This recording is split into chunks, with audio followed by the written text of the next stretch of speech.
अहानबा मक्तदा सलाई story channel की महूत सिंजदुना Carolina खाइदेमना इकोकनोना खुरुमजरी ngasisu mahusagumna nungairaba wari macha ama miyamgidamukta puduna lakjari wari asigi mamingna Pena khongbi Memthoi gi Thawai wari asibu ibirakpana Cheng Meetei hauzik wari asi hauzaraklagi mayam punna taminarasi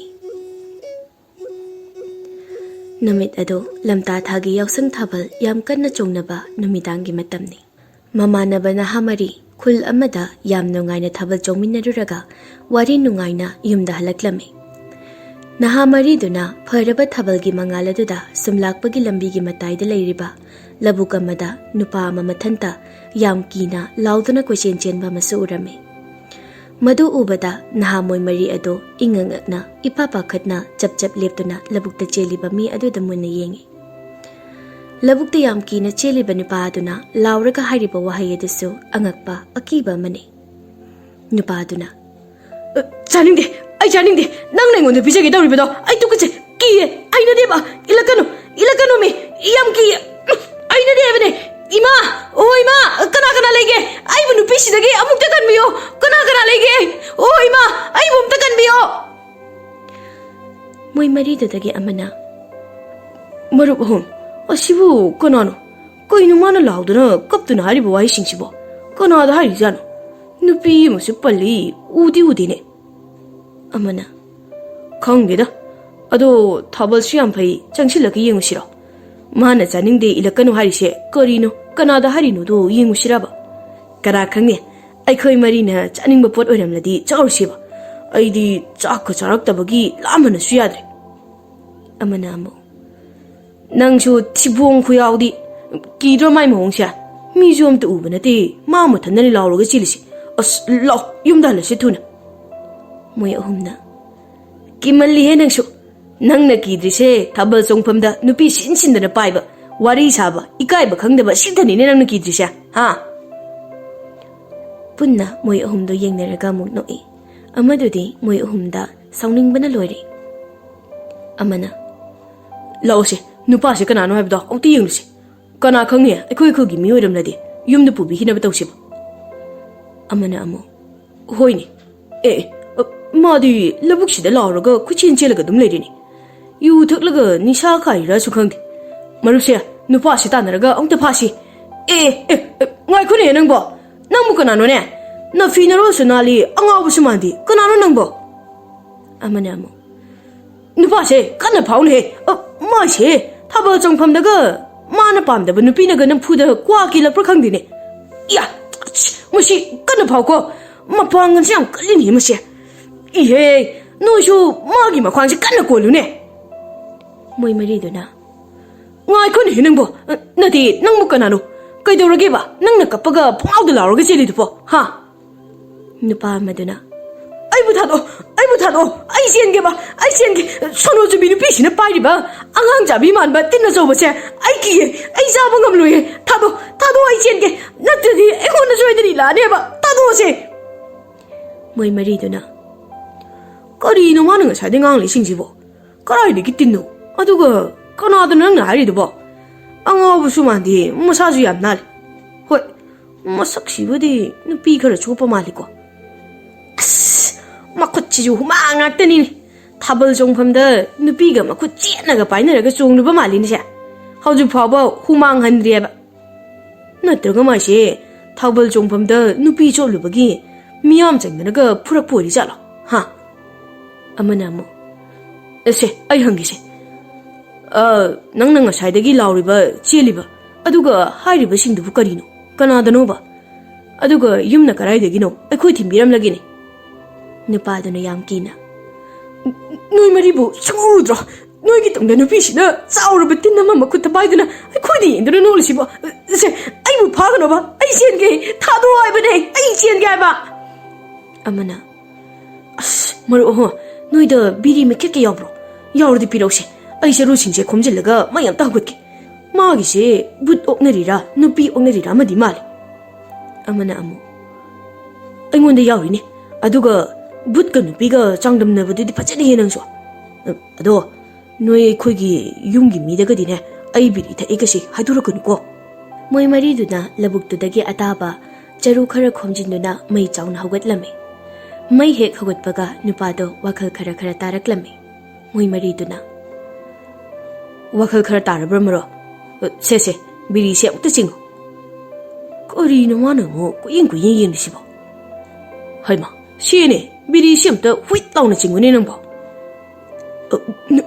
nupi do sakra bu maro se aha nupa mana karai de gi nupi no ba aduga maro pu karai de gi no aikoi thimbiram lage ba aikoi su thiengna ni ne asingba hauji nupi do oyam tu hodra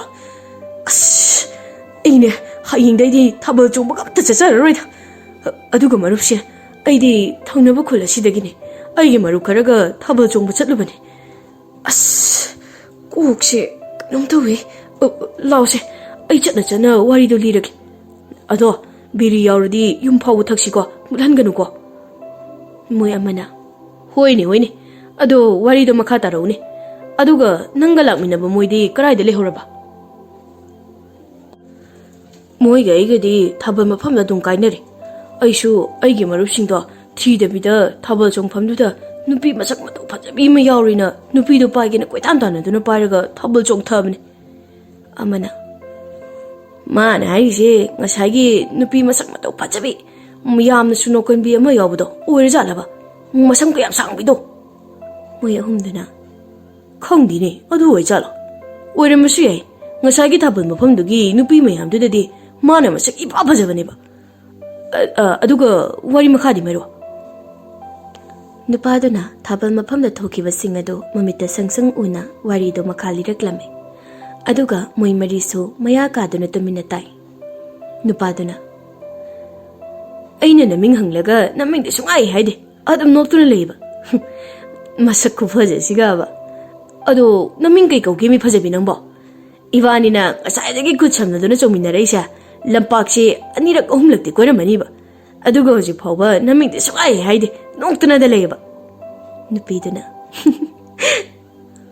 ꯍꯩꯃꯥ ꯀꯔꯥꯏꯗꯅꯣ ꯈꯨꯠꯇ ꯇꯂꯝꯂꯒ ꯊꯣꯛꯈ꯭ꯔꯤꯗꯨꯕꯣ ꯃꯥꯏ ꯈꯨꯅꯣꯛꯁꯦ ꯏꯈꯠꯇꯦ ꯈꯠꯂꯗꯅꯕ ꯑꯩꯗꯤ ꯉꯥꯎꯔꯦ ꯌꯥ ꯉꯥꯏꯈꯣ ꯈꯨꯠꯀꯁꯨ ꯊꯥꯗꯠꯂꯝꯃꯤꯅꯦ ꯃꯥꯏꯁꯦ ꯑꯩ ꯊꯥꯕꯜ ꯃꯐꯝꯗꯒꯤ ꯀꯧꯊꯣꯛꯅꯤ ꯃꯥꯜꯂꯦ 이바니 ꯈꯛ ꯎꯅꯅꯤꯡꯗꯅ ꯑꯗꯨꯗꯤ ꯏꯟꯅꯒꯦꯍꯦ ꯀꯔꯥꯏꯗꯅꯣ ꯃꯥꯅ ꯑꯩꯉꯣꯟꯗ ꯈꯨꯠ ꯈꯠꯂꯒ ꯁꯨꯝ ꯀꯧꯔꯛꯂꯤꯁꯤꯕꯣ ꯃꯥꯏꯁꯤꯗꯤ ꯂꯕꯨꯛ ꯂꯣꯝꯗꯅꯤꯅꯦ ꯃꯥꯒꯤꯁꯤꯗꯤ ꯃꯑꯣꯡ ꯑꯃꯅꯤꯀꯣ ꯆꯦꯜꯂꯁꯤ ꯀꯥꯏꯗꯅꯒ ꯑꯃꯨꯛ ꯍꯥꯏꯔꯛꯇꯅꯅꯦ ꯑꯗꯨꯁꯨ ꯃꯁꯛ ꯏꯐ ꯐꯖꯈꯩ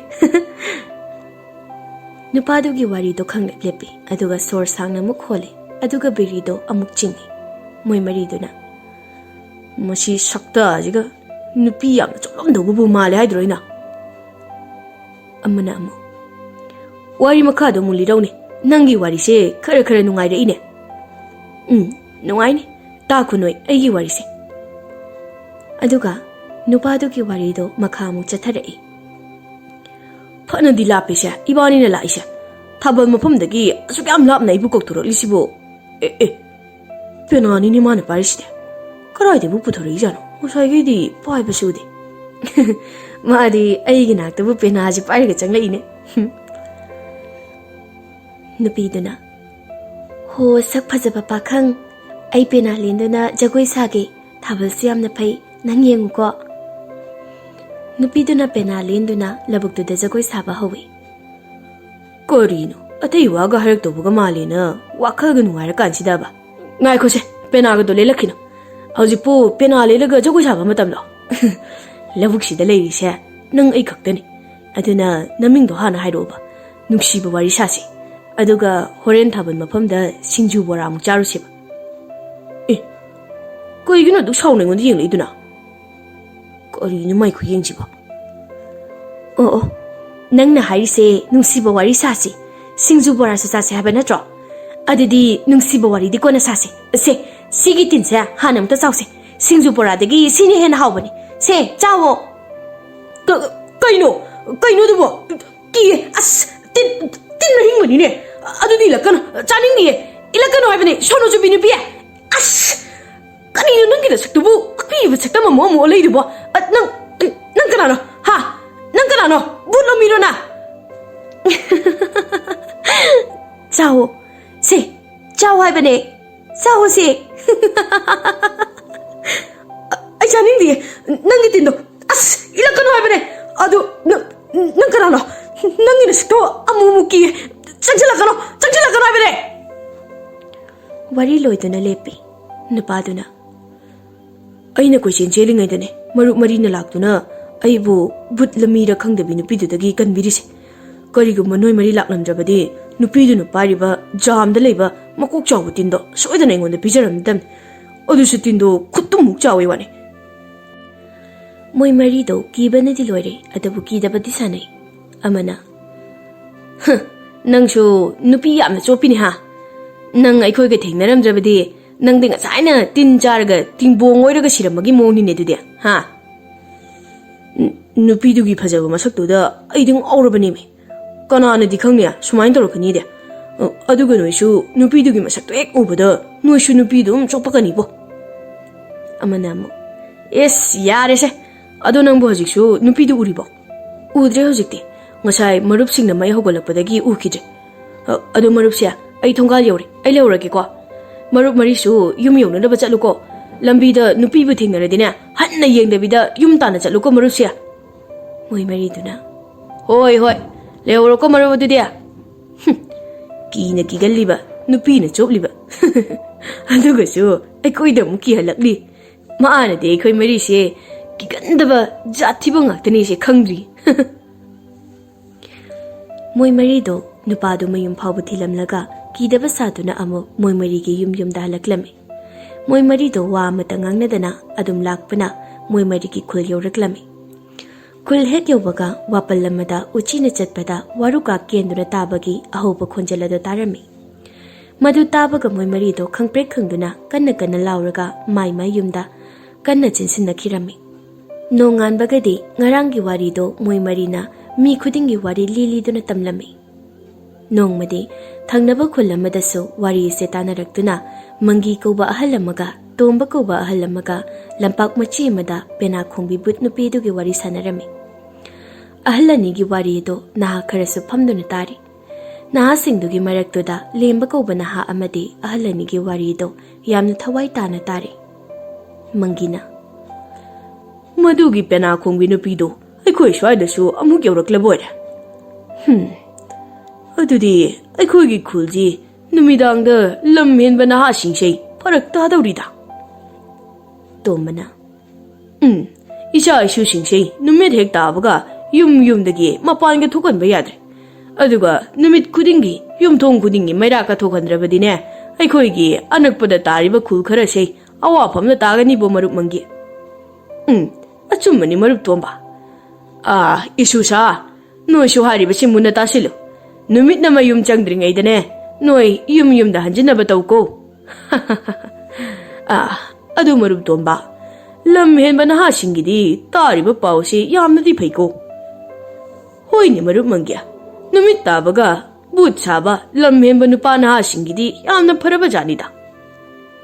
Naha kharadi ahalanigi wado karim kathainadana nokli. Aduga amu kowa naha amana ahalanigi wari eduda karim kathainana hairi. Mama ni iwado oibe yaroidaba makok mamaisu samnadaba walida. Pena khongbi nupinabu tinna chawba ma pairika mayada ingena koitan tanai kaina. Ore paredaba wa ngaktani. Masigi mama ni sina migi sasinba warida pangbagi thajabani. Mangina. Ha. Tomanamo. Kanai ngangnuna taksi ka si yaudaba saradana era. Ahal aikhoina hairiba wasida karim kathainadana kasu tawri. Masibu taksi ka sina marol ama yaudriba. Hai rashi yaudaba ibunga. Mama ani na hadiba wasei asengba wani ne. Pena khongbi nupi hariba sei mi na tine. But olabi thawai ni ne thawai. Mangina amo. Pena khongbi nupi duga thengnaruraba awang lekai gi kullado khangidana khara ahal do. Noina thajadraga ne mangonde ekta hangu. Masamak thengnaduna sirubadagi hingoribani. Naha amana amo. Khura kullaro hairisa. Yamna kiganbado. Mana kibagi wadi magi nupida phawba kibani. Aduga madu haldo oiroi paroi da wadi pachana haibani. Chummi khangde lali khangde wari pangli de libani. Tomana. Onthokna nungsikide da ngang singsia. Hai, apang budhu. Nupi di mai nupa na loina kinai ne. Noishu nupi tiraga khalakani. Aduga hojiki pena khongbi butki khuki sina amani ne. Mangina mo. Hojiki pena khongbi nupi do swagi khul khara sida lamta gi yausang thabal jongnaba matamda heg thokpani. Hojiki nupi do thabal jonglamba kasu adum yawi hainabani. Karai dagi lakpano kanagi macha masuno kanano haibadi mi kanamatana khangba ngamdri. Masak matawsuni khuphaja chade hainaribani. Amuna. Mama nibu nupi du thengnarabro. Adu kya mana nganglidubo. Amugi mamanaba marido ahalani duda karemna na punna noe. Naha mana. Ahalani gi wathi daba budi kulmabdo na thoklusi. Lesabi macha khatlai chubi masak phajabi mayam amane ising jokpa thokla amgani. Madu ni yinglubana phai. Wakhal tabi maram mopi nupi di yeningdeba. Moya taiduna. Aduna phani bo. Naha singda chatkri adubu lemba koba naha dude ahalani dugi wari makha taningbana hojiksu tuminna phamli. Lemba hairiba naha asi piklingaidagi mapu ki phunga wari tana chawrakpa nahani. Adubu hojikti mapuga mapuka da laikhidri. Mangina. Ibunga, nangdi rashi yaudaba mama mapana waraktaba masasingduga pundabro. Hoi maisho haide adum tumina ikhoi wari se targa leiridubo. Nate mama, ai moige pundi. Adu mama, hojiki nupi dugi wari du loirabo. Loiradi makhali biro ne mama. Tomana. Nangbo wari taningbranya. Hore wari taraga kiroidro nangbo. Kibadi kiye mama. Aduga taningbade dum phawe. Aigi manasu hojiki pena khongbi nupi dugi wari se likre. Aidi imana libado kaya bu khanjilude. Hojik mama ni na amu wari silirakpasida mayak sengna khaninglapai wani mama. Adu mama asingba wari di wari ni ko sya. Tomana. Mani ni asingmani ni bungo. Asumna ahalani duna akhangba wari khara lembada liraba matung thengzilakpadagi yumda muk changnarami. Lembagi machil manaw marini mana iton bani mayamba ahumdudi nupi angang thiduna tongana loina chanakre. Aduna lembaga mamaga mapaga moy ahumta tongana lay. Mama na pi kara sai aduga mapana langphaida thabak suba dum chatli. Aduna mapadi yumda kaya legande. Lembagi mamana. Lemba nangbu ngasaidagi karaida chatluge. Phanadi kuire nangna thokribasya. Wari tarubani ima. Adu ima. Pena khongbi nupi ma thabal chongba halakpa nupa kharana thingnei hainabado. Asingmu wari oiramal. Mama tombaga mama mangigana nupi dugi wari libado. Taba yam nungai ngoima. Imagi lemba. Nang angang nadrabani. Adugumba wari dane Thawai yamna yaugunu ko nang. Napuga napukana liramba wari duna warini. Aduga hojiki nupi dugi wari dudine asingba warini. Imagi lemba. Iman hairibasi nang wakhal tawko. Atay lairi numidang chak thunanaba sing leitabani. Maningdagine singdo khara pikna khairaga saksangda pusilu. Imane chak ngana thongdoknaba tawge. Ohoima. Hayengdi awang lekagi khurakul loida chatluge. Aduga wari lihange. Aidi wari sya asingbu wari oibira khangde adum taninga leirib. Pena khongbi nupi but nupi. But haibasinabu taba nungaine. Karino mana so yamna harauna mu chakrisina. Khangdre daisu. Moi mapaduna karam kwana yumda halaktoribano. Khara thuna halabadi phadawni. Somnana lemba singyen loisinna hayengdi ahal kullagi manakta chattuna wari tarage haina wakhal khanduna leikre. Asumna nonganbaga lembana surjit koba mamanaba ama horaga kullagi yumda chatlami. Kulla sumangda sambal punnanaba payasiduna leirami. Kullana Kana ne aigi thonga changalisibo. Sienga sien paidabane paton to bung la ijala. Onto na tangreda. Hai, no eni di kana no. Kana unage haibano. Baton to bulak po rebadine. Yum sige mi amata leite. Tha mo yum da halaw hairambani ne. Lemana. Asige senatro kulai simaro. Aduga mana ngalsina karino. Mani maro. Ay masakhange. Ado aidiki ahalsigi paya khusise. Aduna nang changura. Aidi sidale hogi.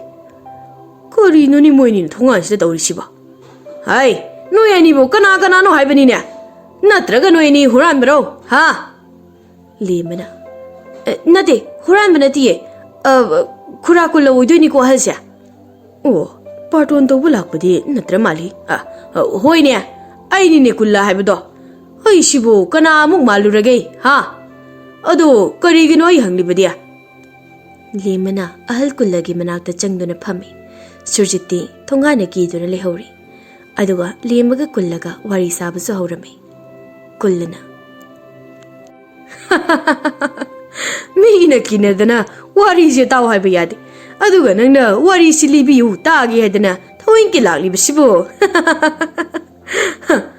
ꯁꯦ ꯐꯖꯅ ꯐꯝꯃꯨꯁꯦ ꯈꯨꯔꯥꯅꯦ ꯋꯥꯔꯤꯗꯣ ꯂꯤꯒꯦ ꯅꯪꯒꯤ ꯃꯔꯨꯞꯁꯤꯁꯨ ꯀꯧꯁꯤꯜꯂꯛꯎꯅꯦ ꯋꯥꯔꯤꯁꯤ ꯂꯤꯅꯤꯡꯕꯅ ꯂꯣꯏꯔꯦꯅꯦ ꯈꯨꯔꯥꯗꯤ ꯃꯔꯨꯞ ꯁꯨꯔꯖꯤ ꯂꯥꯛꯑꯣ ꯁꯤꯗ ꯂꯥꯛꯑꯣ ꯑꯁ ꯂꯥꯛꯑꯣꯃꯤ ꯅꯪꯕꯣ ꯇꯟꯈ꯭ꯔꯦꯗ ꯁꯨꯔꯖꯤꯠ ꯌꯥꯝ ꯇꯟꯅ ꯆꯪꯂꯛꯏ ꯂꯦꯝꯕꯅ ꯐꯝꯃꯨꯁꯦ ꯁꯤꯗ ꯀꯨꯜꯂꯅ ꯆꯍꯤ ꯑꯅꯤꯃꯨꯛꯀꯤ ꯃꯌꯥ ꯑꯣꯏꯔꯝꯂꯗ꯭ꯔꯥ ꯑꯩꯒ ꯕꯨꯠ ꯅꯨꯄꯤꯗꯨꯒ ꯊꯦꯡꯅꯈꯤꯕꯗꯣ ꯑꯣꯏꯔꯝꯂꯅꯤ ꯂꯝꯇꯥ ꯊꯥꯅꯤ ꯌꯥꯎꯁꯪꯒꯤ ꯊꯥꯕꯜ ꯀꯟꯅ ꯆꯣꯡꯅꯕ ꯃꯇꯝꯅꯤ ꯑꯩꯅ ꯑꯩꯒꯤ ꯁꯥꯏꯀꯜ ꯍꯝꯕꯔꯗꯨꯗ ꯃꯤꯒꯤ ꯌꯨꯝ ꯁꯥꯕ ꯆꯠꯂꯨꯔꯒ ꯂꯣꯏꯗꯨꯅ ꯌꯨꯝꯗ ꯑꯃꯨꯛ ꯍꯜꯂꯛꯄꯅꯤ ꯅꯣꯡꯁꯨ ꯈꯔ ꯑꯗꯨꯝ ꯇꯥꯈꯤ ꯅꯨꯃꯤꯠꯇꯣ ꯑꯩꯁꯨ ꯈꯔ ꯊꯦꯡꯗꯣꯛꯈ꯭ꯔꯦ ꯊꯕꯛꯇꯣ ꯂꯣꯏꯁꯤꯟꯕꯗ ꯂꯝꯕꯤꯗ ꯁꯥꯏꯀꯜ ꯆꯦꯟꯁꯨ ꯉꯥꯏꯍꯥꯛ ꯂꯩꯇꯅ ꯇꯥꯕꯗꯨꯒꯤ ꯁꯦꯝꯕꯒꯅꯦ ꯑꯗꯨꯝ ꯃꯝꯂꯦ ꯁꯨꯔꯖꯤꯠꯅ ꯑꯁ ꯋꯥꯔꯤꯁꯤ ꯌꯥꯝ ꯀꯤ ꯌꯨꯝꯗ ꯍꯜꯂꯤꯁꯤꯕ ꯂꯦꯝꯕ ꯀꯨꯜꯂ ꯌꯥꯝ ꯁꯥꯎꯅ ꯇꯨꯃꯤꯟꯅ ꯐꯝꯃꯨ ꯍꯩ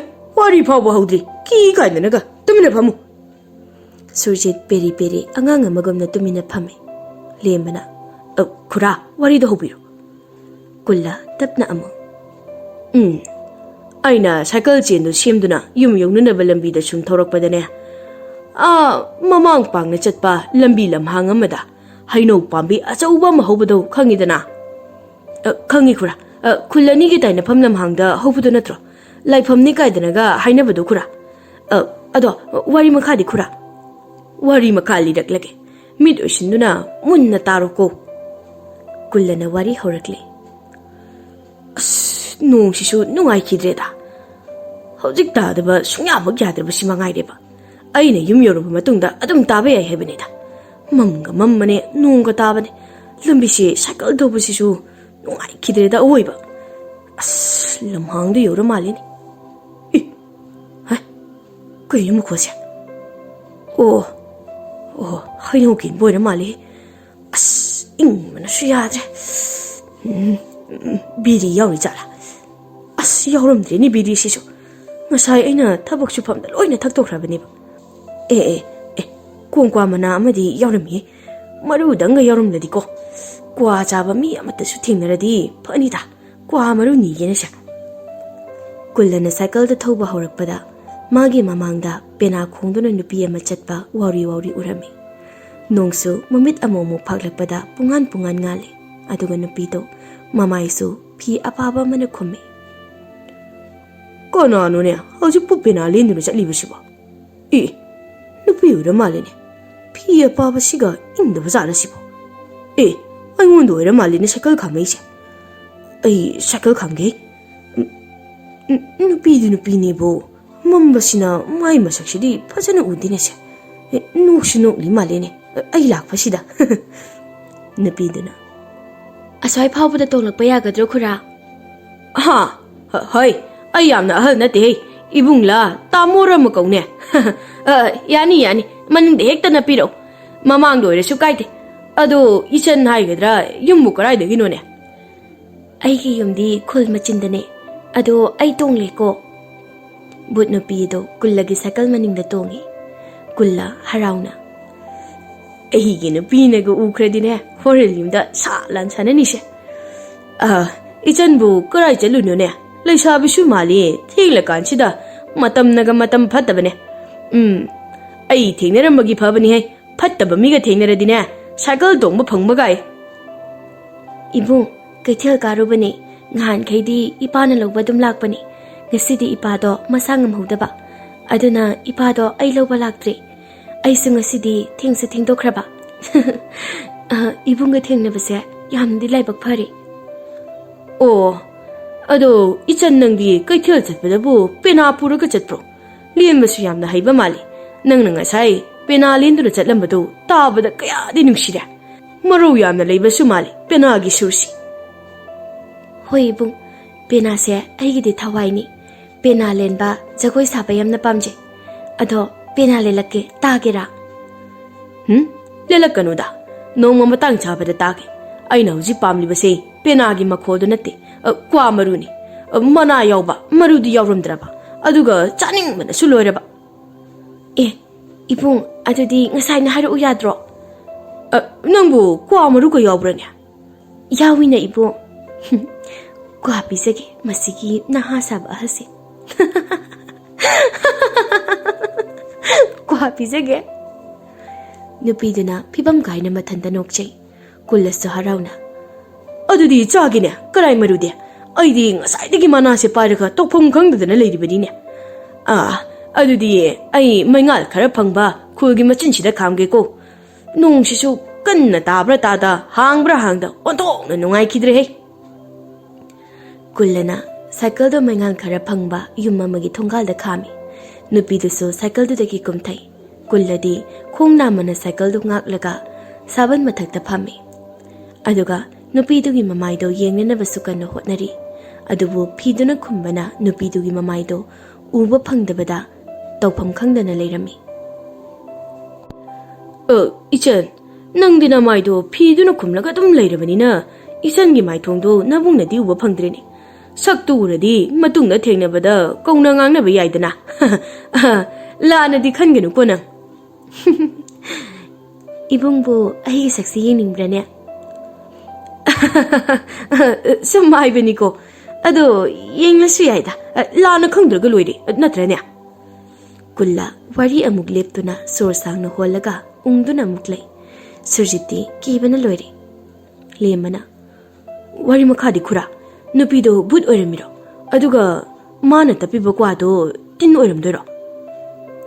As, ai chatlamlage maro. Ai yumda thabak aruba am lehobaniba. Ai chatlamlage ko.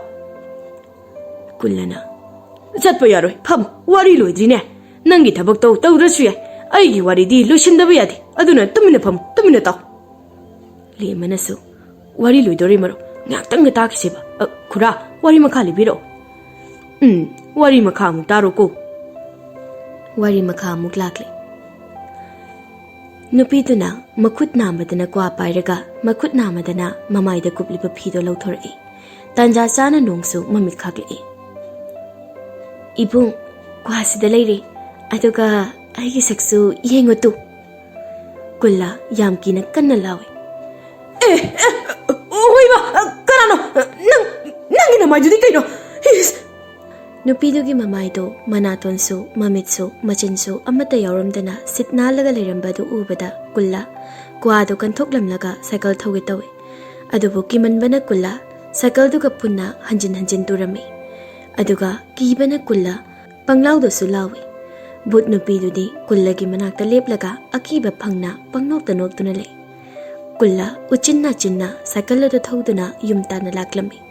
But nupidu sunoktuna kullagi matungna tanarakpagumna tawe. Kulla magi yumgi thongal yobaga cycle inthuramlaga yumtana imungda kanna chinsilai. Aduga thong thonal loina lonsilamlaga wanthakirami. Kullagi mataw aduda magi nupiga macha singado sinsilaklaga kullada ingangakna yengduna le. Kullagi nupina. Ibungo napase kaino matawkren he masibu minaga hatkina tanaraklibra Imadi pakatpana yadrin he noi ising kita hanam ta puthorokero napase wakhal tanana ba ising khata mama ista ki unya macanu pana hoima ichan ising khara kalo macanu pina se sida leire baba mi pangu baba kullagi nu pina masadu kanna no mune noi bo moi mapa nang bu sira bro tawrisibo moi mapa Baba, mi pangu baba, tabro ina gaurise. Kulla wakal kara taraduna. Hai adum wantharaga lejarage da. Mit panguraga hausikki nupido mitta mukuni. Ai wanthakige ko. Kullagi nupi kaplambadagi bing launa sawi. Nang ni karai degi nupi. Nang siam na ting li edin. Nga sai dagi nupi ga lai ri boy de. Ha. Hai, tamina lai hoi. Nupi di put nupi ni de. Matuga machaga do. Ha. Kari hai ba. Kulla wari liba muklepi. Lemana. Wari lo rabu khura. Ngai khoi. Kari ngau no sor sang nam to hon gi ge. Wari nungai tro marup surje. Nungai ni banang di. Sumang ni lagi nungai ba wari ni na. Tumina lai kho no ni su. Wari loi dore. Munna muktar. Wari makha muk lagle. But nupi du na khanghodana mapandagi thong kana tilak lammi. Moi loina khangprek khangna lawi. Hai, noi thong hangunu ko. Nupi thong hangunu ko nang. Thong si atum thilaga lai sibo. Kana no sibo. Hai, kana no thong da du gam kana thili du bo. Thong thin ba lekre ni he. Ima kana mu thila in he. Hai, kana no ni he. Ngasi ne mi oigera but oigera. Nupi oiradi ai gi khutta sini ko ngasi ya. Masibo, masagi but nupi durana. Natraga makha thangbugi khongniem durane. Kana no ni he. Thong do thilakanu ne. Ngasi di ai khoi thong sungang hang la loi ne. Thilakanu. Mapandagi nupi duna. Ibung, thong hango. Ibung na ai gi phawba thinbi ni hairaga thinsu thinbiramdana kanna chengkhri do kai gino. Ado thong se mukta hango. Se thong se mukta hango haibane. Kulla yam kina. Mane, but nupi du ni me ai hang loe. Nang jakro, nang kai do ba lai no. Ha. Mai nupi duna. Asibu kana no nupa. But lo haiba. But oiramdadana nupi ga oiram labadi ne. Nang ai phatti hai ga nu ko nang.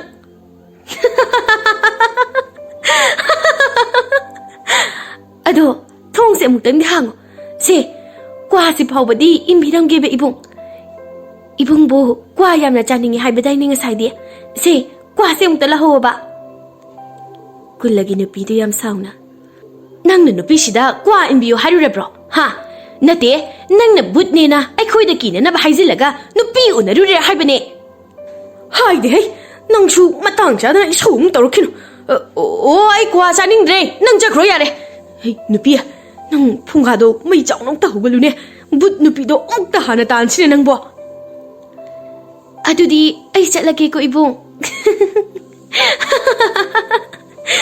nong mamatang chabadi inbige ko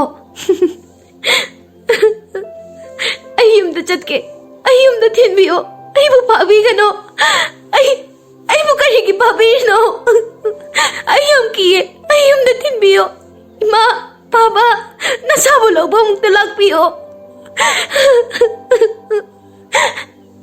Nupi sibu, kapiro no ira amadi tawraga sakrine. Nang nakarino masoy na natawrong gani, ay kangye ba? Aduna bu, yung tana kwa imbigin na laiban. Asing bahayo mo mapa, natadi nga si ibani hanutang sila niya soy na nakainira niya kweni. Karino nupi nang nangang sibo. Nati, hawzaki nupi do, but ni haibani. Natraga ibu, nupi gi shauda shi do sharu thawai tharus thana buttu gi manakta leminaru bana phadorane asumna but nupi dudi marau leina pena khongduna nok tana chatki aduga thongal he lantoki baga amuk kanna kaplaklame nupi duna pena khonglaga kappado khullai kai pumbaluina tanarami kisiam na kinarami aduga kullagi warisu matang sida loisalame lembana yam chakna Wari lo bukura. Ash, wari shiri prabiran he. Ai da natana khulate gi mi singsu hojuki pena khongbi but nupi do thena bajani. Maduda thena ruba mi khudima makok bera leiba ngauduna chatpa yawbudagi wari se phajana libina ba leitaba gi wani. Surjitna. Adudi khurasu kok bera leramani ko. Tumine lei hoi. Ki giliba ngasai khaina wa ngangdi. Ai dabu laibak phabagi ku bera le hodabagi wani adui bungo matamduda khugi ahal sing tanaragane laitin khoram thokpadagi hojikki pena khongbi nupi do mangurabani aduga hojik amu thole hari sibu tho ki khreda ai mung na changhorage noyeni su chatkhro na yumda lembana hoi khra la ibani su yumda halasi noyeni de ngasai na hanbe yarabani kari da boigi wani taning ni no ꯊꯕꯛ ꯂꯩꯇꯕ ꯑꯉꯥꯡꯁꯤꯡꯁꯤꯗꯤ ꯁꯨꯔꯖꯤꯠꯅ ꯃꯁꯤꯒꯤ ꯑꯁꯤ ꯁꯣꯅꯣꯅꯤꯅꯦ ꯃꯥꯅ ꯐꯔꯒ ꯋꯥꯔꯤ ꯇꯥꯍꯟꯗꯅ ꯊꯝꯃꯦ ꯑꯗꯨꯒ ꯏꯃꯨꯡꯗꯒꯤꯁꯨ ꯂꯥꯎꯔꯛꯏꯅꯦ ꯑꯣ ꯈꯨꯔꯥ ꯍꯣꯏꯗ ꯍꯣꯔꯦꯟ ꯕꯨꯠ ꯅꯨꯄꯤꯗꯣ ꯑꯃꯨꯛ ꯂꯥꯛꯄꯣꯌꯨꯀꯣ ꯈꯨꯔꯥ ꯀꯨꯜꯂꯥ ꯏꯃꯨꯡꯗꯒꯤ ꯍꯥꯏ ꯅꯄꯥ ꯊꯣꯔꯥꯏ ꯃꯆꯥ ꯁꯥ ꯆꯠꯈ꯭ꯔꯣ ꯆꯠꯂꯨꯅꯦ ꯅꯁꯛꯁꯤꯡꯗꯨ ꯌꯦꯡꯅꯤꯡꯗꯦꯅꯦ ꯂꯦꯝꯕꯒ ꯁꯨꯔꯖꯤꯠꯀꯗꯣ ꯑꯍꯜ ꯀꯨꯜꯂꯥ ꯍꯣꯏꯗꯒꯤ ꯊꯣꯔꯛꯇꯨꯅ ꯌꯨꯝꯗ ꯑꯃꯨꯛ ꯍꯜꯂꯛꯂꯝꯃꯤ ꯁꯨꯔꯖꯤꯠꯁꯨ ꯃꯥꯒꯤ ꯌꯨꯝꯒꯤ ꯊꯣꯡꯒꯥꯜ ꯌꯧꯗꯨꯅ ꯃꯌꯨꯝꯗ ꯆꯪꯍꯧꯔꯤ ꯑꯗꯨꯒ ꯂꯦꯝꯕꯁꯨ ꯌꯨꯝꯗ ꯆꯪꯂꯛꯂꯝꯃꯤ ꯂꯦꯝꯕꯒꯤ ꯃꯃꯥꯗꯤ ꯂꯦꯝꯕꯅ ꯌꯨꯝꯗ ꯍꯜꯂꯛꯇꯕꯗꯨꯗ ꯃꯥꯡꯒꯣꯜꯗ ꯉꯥꯏꯗꯨꯅ ꯂꯩꯔꯝꯃꯤ ꯍꯥꯏ ꯂꯦꯝꯕ ꯅꯪꯕꯨ ꯉꯁꯥꯏꯗꯒꯤ ꯀꯔꯥꯏꯗ ꯆꯠꯂꯨꯒꯦ ꯏꯃꯥꯅ ꯈꯪꯂꯗꯤ ꯑꯩꯉꯣꯟꯗ ꯁꯣꯏꯗꯅ ꯏꯁꯧ ꯑꯃꯨꯛ ꯂꯥꯡꯂꯅꯤ ꯑꯁ ꯍꯥꯏꯕ ꯇꯧꯕꯒ ꯏꯃꯥꯗꯤ ꯃꯥꯡꯒꯣꯜꯗ ꯑꯩ ꯉꯥꯏꯔ ꯂꯩꯕꯨ ꯂꯩꯔꯝꯃꯤ ꯍꯥꯏ ꯂꯦꯝꯕ ꯅꯪꯕꯨ ꯉꯁꯥꯏꯗꯒꯤ ꯀꯔꯥꯏꯗ ꯆꯠꯂꯨꯒꯦ ꯍꯥ ꯏꯃꯥꯁꯦ ꯏꯁꯥ ꯌꯥꯝꯅ ꯅꯨꯡꯉꯥꯏꯇꯦꯅꯦ ꯅꯪꯕꯣ ꯅꯪꯅꯦ ꯏꯃꯥꯒꯤ ꯃꯅꯥꯛꯇꯒꯤ ꯂꯥꯞꯅ ꯆꯠꯊꯣꯛꯀꯅꯨꯅꯦ ꯏꯃꯥ ꯃꯔꯨꯞ ꯁꯨꯖꯤꯠ ꯍꯣꯏꯗ ꯆꯠꯂꯨꯕꯅꯤ ꯑꯗꯣ ꯏꯃꯥ ꯑꯩ ꯆꯥꯛ ꯊꯣꯡꯕꯤꯔꯛꯂꯒꯦ ꯏꯃꯥꯅꯦ ꯉꯁꯤꯗꯒꯤꯗꯤꯅꯦ ꯊꯕꯛ ꯑꯃꯠꯇ ꯇꯧꯔꯨꯔꯅꯨ ꯑꯩ ꯂꯣꯏꯅ ꯇꯧꯕꯤꯔꯒꯦ ꯂꯥꯛꯑꯣ ꯏꯃꯥ ꯏꯃꯨꯡꯗ ꯄꯣꯊꯥꯔꯣ ꯂꯥꯛꯑꯣ ꯆꯥꯛꯄꯨꯗꯤ ꯏꯃꯥꯅ ꯂꯣꯏꯔꯕꯅꯦ ꯑꯗꯣ ꯏꯃꯥꯒꯤ ꯂꯦꯝꯕ ꯍꯌꯦꯡꯗꯒꯤꯗꯤ ꯏꯃꯥꯗ ꯍꯥꯏꯔꯝꯗꯅ ꯊꯣꯡꯒꯥꯜ ꯋꯥꯡꯃ ꯂꯥꯟꯅ ꯆꯠꯄ ꯌꯥꯗꯦꯀꯣ ꯂꯥꯛꯑꯣ ꯂꯥꯛꯑꯣ ꯆꯥꯛ ꯆꯥꯔꯒ ꯏꯃꯥꯁꯨ ꯉꯥꯏꯍꯥꯛꯇ ꯄꯣꯊꯥꯒꯦ ꯂꯦꯝꯕ ꯃꯃꯥꯗ ꯀꯦꯖꯅ ꯍꯣꯏꯕ ꯏꯃꯥ ꯅꯨꯡꯁꯤꯕꯤ ꯂꯥꯛꯑꯣ ꯑꯩ ꯆꯥꯛ ꯊꯤꯕꯤꯔꯛꯂꯒꯦ ꯂꯦꯝꯕꯅ ꯃꯃꯥꯗ ꯆꯦꯟꯁꯤꯟꯗꯨꯅ ꯀꯣꯜꯂꯤ ꯑꯗꯨꯒ ꯏꯃꯨꯡꯗ ꯄꯨꯟꯅ ꯆꯪꯃꯤꯟꯅꯩ ꯂꯦꯝꯕꯒꯤ ꯑꯉꯥꯡꯗꯧꯅ ꯍꯦꯛ ꯍꯦꯛ ꯇꯧꯕ ꯃꯇꯧꯗꯨꯗ ꯃꯃꯥꯗꯣ ꯂꯦꯝꯕꯗ ꯌꯦꯡꯗꯨꯅ ꯅꯨꯡꯁꯤꯅ ꯅꯣꯛꯆꯩ ꯑꯁꯨꯝꯅ ꯊꯥ ꯈꯔ ꯑꯃꯨꯛ ꯍꯧꯈ꯭ꯔꯦ ꯂꯦꯝꯕꯒꯤ ꯃꯃꯥꯁꯨ ꯃꯁꯥꯗꯨ ꯏꯀꯟ ꯀꯟꯗꯦ ꯆꯕꯤꯠ ꯆꯕꯤꯠ ꯑꯗꯨꯝ ꯅꯥꯗꯨꯅ ꯂꯩꯔꯝꯃꯤ ꯑꯁꯨꯝꯅ ꯂꯝꯇꯥ ꯊꯥꯒꯤ ꯌꯥꯎꯁꯪ ꯃꯇꯝ ꯑꯃꯨꯛ ꯌꯧꯔꯛꯂꯦ ꯑꯗꯨꯅ ꯍꯥꯟꯅꯒꯨꯝꯅ ꯃꯤ ꯀꯅꯥꯃꯠꯇ ꯅꯨꯃꯤꯗꯥꯡꯒꯤ ꯃꯇꯝꯗ ꯀꯤꯗꯨꯅ ꯊꯣꯛꯅꯔꯛꯇ꯭ꯔꯦ ꯑꯗꯨꯕꯨ ꯈꯨꯜ ꯈꯔ ꯂꯥꯞꯄꯗꯗꯤ ꯊꯥꯕꯜ ꯑꯗꯨꯝ ꯆꯣꯡꯅꯔꯝꯃꯤ ꯁꯣꯝꯗꯅ ꯑꯃꯨ ꯑꯃꯗꯤ ꯃꯥꯒꯤ ꯃꯃꯥꯟꯅꯕꯁꯤꯡꯗꯨꯗꯤ ꯂꯥꯏ ꯇꯤꯟ ꯕꯨꯠ ꯕ꯭ꯔꯦꯛꯇ ꯊꯥꯖꯗꯕ ꯉꯥꯛꯇ ꯅꯠꯇꯅ ꯑꯍꯜ ꯂꯃꯟ ꯃꯃꯥ ꯃꯄꯥꯅ ꯍꯥꯏꯕ ꯏꯟꯗꯕ ꯉꯥꯛ ꯑꯣꯏꯕꯅꯤꯅ ꯑꯃꯨꯒ ꯃꯃꯥꯟꯅꯕꯁꯤꯡꯒꯗꯣ ꯊꯥꯕꯜ ꯆꯣꯡꯕ ꯆꯠꯅꯅꯕ ꯂꯣꯏꯁꯤꯟꯅꯔꯝꯃꯤ ꯑꯗꯨꯕꯨ ꯑꯃꯨꯒꯤ ꯃꯃꯥꯅꯗꯤ ꯊꯥꯕꯜ ꯆꯣꯡꯕ ꯆꯠꯇꯅꯕ ꯑꯃꯨꯕꯨ ꯌꯥꯝꯅ ꯀꯟꯅ ꯊꯤꯡꯂꯝꯃꯤ ꯑꯁ ꯏꯃꯥ ꯅꯪꯁꯦ ꯋꯥ ꯌꯥꯝ ꯉꯥꯡꯉꯤ ꯑꯩꯕꯨ ꯉꯍꯥꯟꯈꯩ ꯊꯥꯕꯜ ꯆꯣꯡꯕ ꯆꯠꯄ꯭ꯔꯣ ꯉꯁꯤꯗꯕꯨ ꯆꯠꯂꯨꯒꯦ ꯍꯥꯏꯕꯅꯤ ꯊꯥꯕꯜꯁꯨ ꯉꯁꯤꯗꯒꯤ ꯆꯣꯡꯅꯕꯁꯨ ꯂꯣꯏꯔꯦ ꯏꯕꯨꯡꯉꯣ ꯏꯃꯥꯅ ꯍꯥꯏꯔꯤꯁꯤ ꯌꯥꯎꯅꯨꯍꯦ ꯅꯪꯕꯣ ꯆꯠꯈ꯭ꯔꯅꯨꯗꯤ ꯆꯠꯈ꯭ꯔꯅꯨꯗꯅ ꯍꯧꯖꯤꯛꯁꯦ ꯃꯇꯝ ꯐꯠꯇꯦ ꯑꯗꯨꯅ ꯃꯤ ꯀꯅꯥꯃꯠꯇ ꯅꯨꯃꯤꯗꯥꯡꯒꯤ ꯃꯇꯝꯗ ꯃꯄꯥꯟ ꯊꯣꯛꯅꯗ꯭ꯔꯕꯅꯤꯅꯦ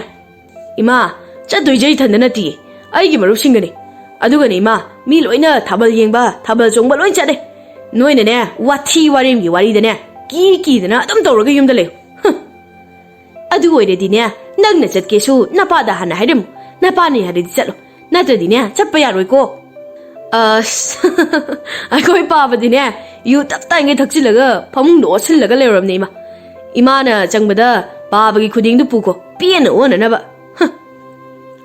ꯃꯄꯥꯅꯗꯤ ꯃꯃꯥꯟꯅꯕ ꯑꯍꯨꯝꯗꯨꯅ ꯑꯃꯨꯕꯨ ꯀꯧꯔꯛꯏ ꯃꯣꯏ ꯑꯍꯨꯝꯁꯨ ꯃꯌꯨꯝꯒꯤ ꯃꯃꯥ ꯃꯄꯥꯅ ꯍꯥꯏꯕ ꯏꯟꯗꯈꯩ ꯊꯣꯔꯛꯂꯤꯕ ꯉꯥꯛꯇꯅꯤ ꯑꯃꯨ ꯅꯪ ꯂꯥꯛꯑꯔꯣꯏꯗ꯭ꯔꯣ ꯂꯩꯍꯧꯔꯒꯦ ꯍꯥꯏꯔꯤꯔꯣ ꯏꯃꯥ ꯑꯩ ꯆꯠꯂꯦ ꯑꯗꯣ ꯏꯃꯥ ꯑꯩꯅ ꯏꯃꯥꯒꯤ ꯄꯥꯛꯁꯤꯗꯒꯤ ꯁꯦꯟ ꯈꯔꯁꯨ ꯂꯧꯊꯣꯛꯄꯅꯤꯀꯣ ꯉꯥꯏꯈꯣꯍꯦ ꯃꯔꯨꯞ ꯑꯩ ꯊꯣꯛꯂꯛꯑꯦ ꯏꯕꯨꯡꯉꯣ ꯏꯃꯥ ꯃꯅꯝ ꯅꯝꯕꯤꯈꯤꯒꯦꯅꯦꯍꯦ ꯏꯃꯥꯒꯤ ꯐꯅꯦꯛ ꯃꯆꯦꯠ ꯑꯃꯒ ꯅꯄꯥꯒꯤ ꯈꯨꯗꯩ ꯃꯆꯦꯠ ꯑꯃꯒ ꯀꯤꯕꯤꯈꯤꯒꯦꯅꯦꯍꯦ ꯅꯪꯕꯣ ꯉꯥꯏꯈꯣꯅꯦꯍꯦ ꯏꯃꯥꯒꯤ ꯑꯃꯨ ꯅꯪꯕꯣ ꯌꯥꯔꯦꯍꯦ ꯏꯃꯥ ꯑꯣꯏꯔꯣꯏ ꯄꯥꯔꯣꯏꯗꯕꯗ ꯑꯃꯨ ꯃꯃꯥꯅ ꯍꯥꯏꯕ ꯏꯟꯗꯈꯩ ꯃꯄꯥꯒꯤ ꯁꯥꯏꯀꯜꯗꯨ ꯏꯟꯊꯣꯛꯇꯨꯅ ꯃꯃꯥꯟꯅꯕꯁꯤꯡꯗꯨꯒ ꯊꯥꯕꯜ ꯆꯣꯡꯕ ꯆꯠꯈ꯭ꯔꯦ ꯑꯁꯨꯝꯅ ꯃꯃꯥ ꯃꯄꯥꯅ ꯍꯥꯏꯕ ꯏꯟꯗꯕ ꯃꯣꯏ ꯃꯔꯤꯗꯣ ꯑꯔꯥꯞꯄꯗ ꯊꯥꯕꯜ ꯆꯣꯡꯕ ꯌꯥꯕ ꯆꯣꯡꯂꯨꯔꯒ ꯌꯨꯝꯗ ꯑꯃꯨꯛ ꯍꯜꯂꯛꯂꯝꯃꯤ ꯅꯣꯡꯁꯨ ꯃꯪꯂꯤ ꯇꯧꯔꯤ ꯃꯃꯥ ꯍꯣꯏꯗꯤ ꯃꯆꯥꯒꯤ ꯈꯟꯕꯗ ꯇꯨꯝꯗꯕ ꯃꯈꯩ ꯈꯨꯠꯇ ꯃꯩꯔꯥ ꯄꯥꯏꯗꯨꯅ ꯃꯆꯥꯁꯤꯡ ꯍꯜꯂꯛꯄ ꯊꯣꯡꯒꯥꯜꯗ ꯉꯥꯏꯔꯤ ꯃꯣꯏ ꯃꯔꯤꯗꯨꯅ ꯕꯤꯔꯤ ꯑꯃꯃꯝ ꯊꯛꯇꯨꯅ ꯌꯨꯝꯗ ꯍꯜꯂꯛꯄꯒꯤ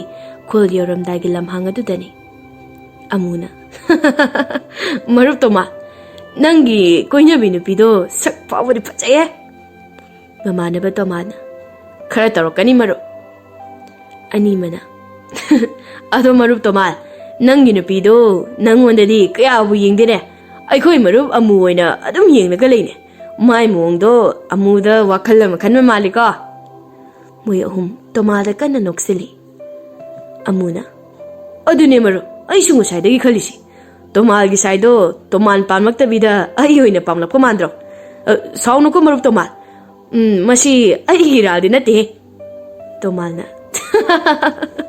Marup ahumna wakaldo lana loina khankre. Aigi saina amuda munna dum yengidudine paamagi nati. Marup amugi kususe fajana di mamidana. Aduda mi lebusu manba laitabusu manba. Aikoina amuna di sum kaubududa aigi saina munna yengbo oiramganida. Wari se nungairambadagi nungaira oidorida. Law yum yonanaba cycle se kanna thausi. Moi marina laiba lambi duda ikhang khang hodana nupi amana lambi mayaida cycle da khamlai. Ngai khuo cycle da mukta khambiyo. Noi thaban jonuraga halaibra. Ado aisu noi gi cycle da kita napcharake khongna chatpase yamna wareba. Nupa amana. Ai nupi ni makho ka yam nushine. Hoi hoi aikhoi marisa thabal chongtharubani. Ado ichan haigadro nangbu kanano. Athingmasida nathana karade chatlurino. Aisu thabal yenglubane khulgi ije mayamgadi lakminnabane aduga ithanta ngai huraba. Ado ibu noiga thengnabase yamna phare. Nomamit phai. Nupidu gi saktamdo phajanu uhawe. Masak mataw yamna phajai mamaida phi apaba amanasu kitang khale. Amuga mamanaba animagadi nupidu da ngawkhre. Aduga Tomaldi cycle thoduna kanna chatkre. Tomalna. Sakasuk amna phajimi nupina bu numidang athingmasida pathatna chalamgadro. Aduga nupidugi minoktasu kainom taweba. Aduna idi yum yonanaba chelhorage. Ai sidraga lore moigidi moi thokpa. Amuna. Ai Tomal se cycle kanna thoru chakreni. Thabalna magi nupigi chatminaraga. Amana. Mabukka fajana phatte masigi Tomal se. Amana amu. Tinaba yaba mina tere. Adubu mathangdadi khangnidana magi thabak amataga chapminaroisi. Ado ichan haigadra iche haigadra nangbu kari khundainone. Aidi angangni lisabi machane aduna ichan haina dum kaubiro. Nupa maduna. As magi minoka khonjen ga sidiba. Juhi dagi bu hena thumlungani. Adudi ichan haina kaurge ko. Ado nangi sibu ibunga humna sakanda dum thauro. Ai tongna hairak ado aibu kanagi ta tonglo harino. Amuna. Aingondana nungaini aingondana tonglo. Moini di masayam suamene. Isana tongladi moini thoba ngamlaroiba. Aniduna. Amuna shu adudi haimandro. Nai ahumsi wari yamna nungaidaba malibo. Nupiduna noktuna amugi cycle maningda tongkhatli. Amuna cycle da thauba hawi. Khara thauraga nongmamit amuk khaklai. Maningda cycle thaura iba mamanaba anidudagi amana nupidu urami. Hek ubaga nupiduna phibam kaina machilmaya ichumchumna pandekai nupada da noksilai. Nupa amado khangpre khangi aduga cycle do kanna thauduna masu chatki. Aduga yam kina kanna samuk laurami. Oi ma kaino sibo ki ai chale ko. Amuna. Kaino mana mularoga kanna thokrisina. No mami kalak papauba achak yamna kiri sibo. But ka thengnaradi adum sibai mawni ne sidia. Nupa amaduna amo. Aidi nok tawda ngaire. Karino mai kuki sibo. Nupiduna.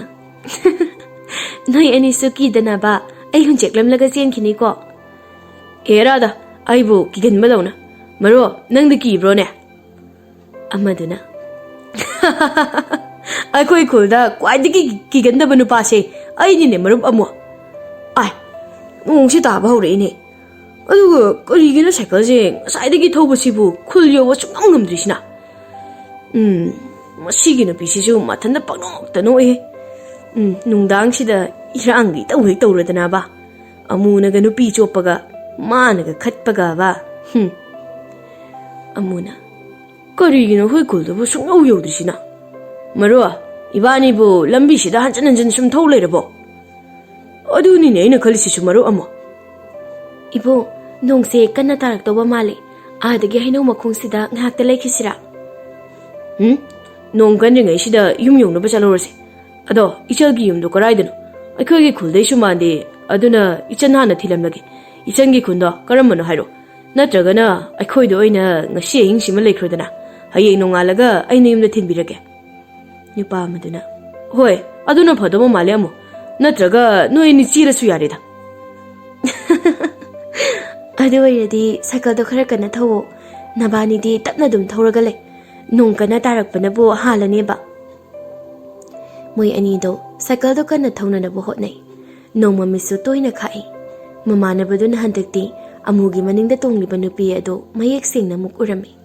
Nupi adu gi mamai do phaklangum na sitnali asiba mi amagum na sumali masamana su ipa phai madu urubadagi nupa do makhong makhut thak thak ni aduga yam kina amu hau kaidoragi maro kiraba marup so nong khak pasida talliye noi sidi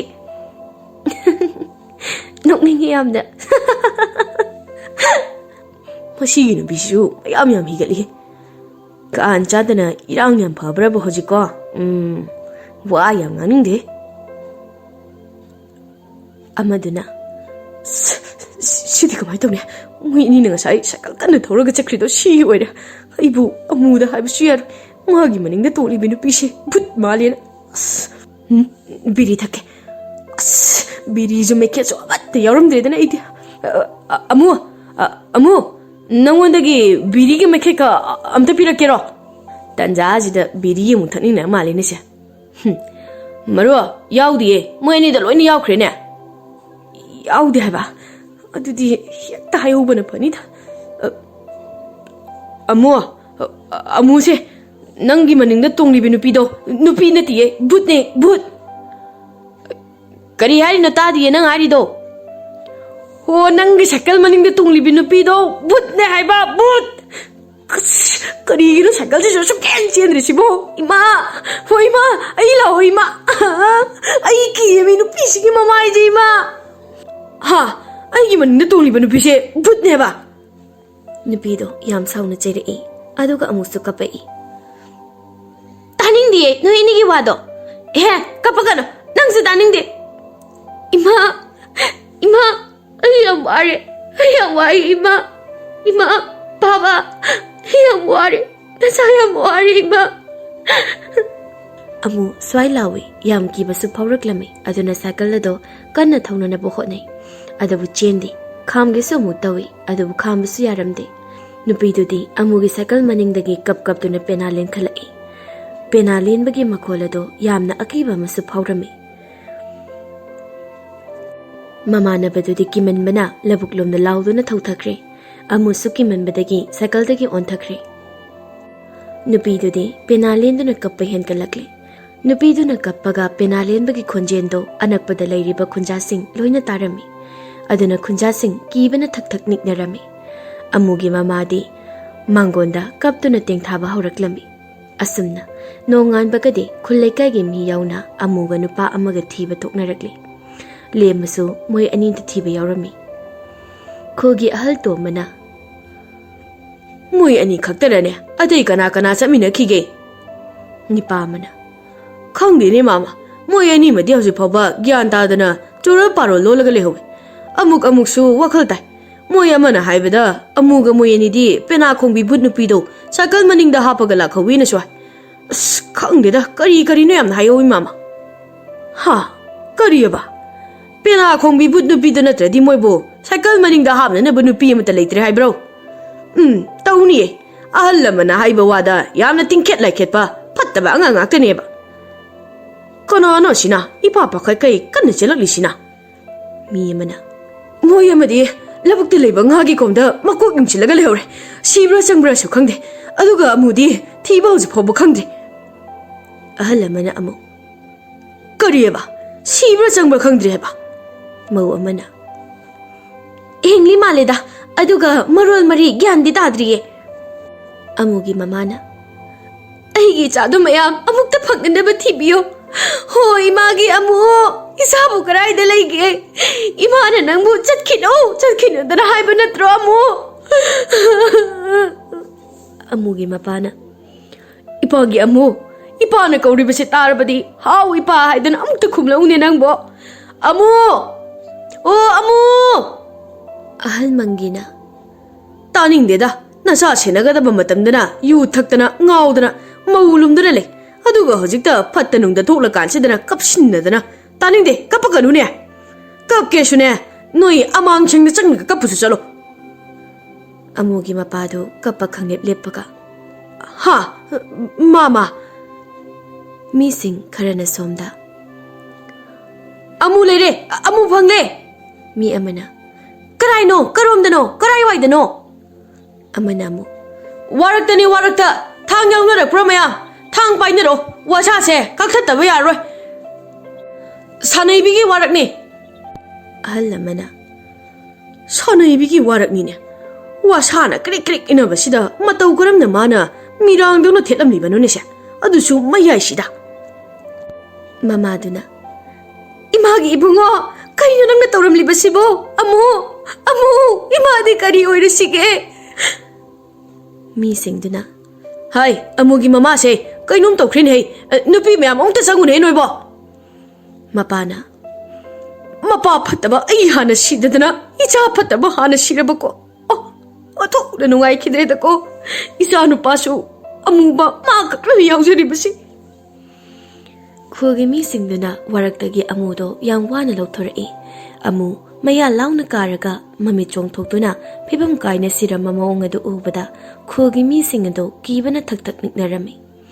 Asumna numit khrani amuk hokre lemba numidangi chak thongna thongna pena khongbi nupidugi maramda wakhan khale. Pena khongbi but nupishina pena nushina khongduna karingi mi haliba. Duku karigi amuksu thawai wana kapliba. Akiba si liramdradi ko but nupido ngairaga hangba yabane. Odo mase butti oiro.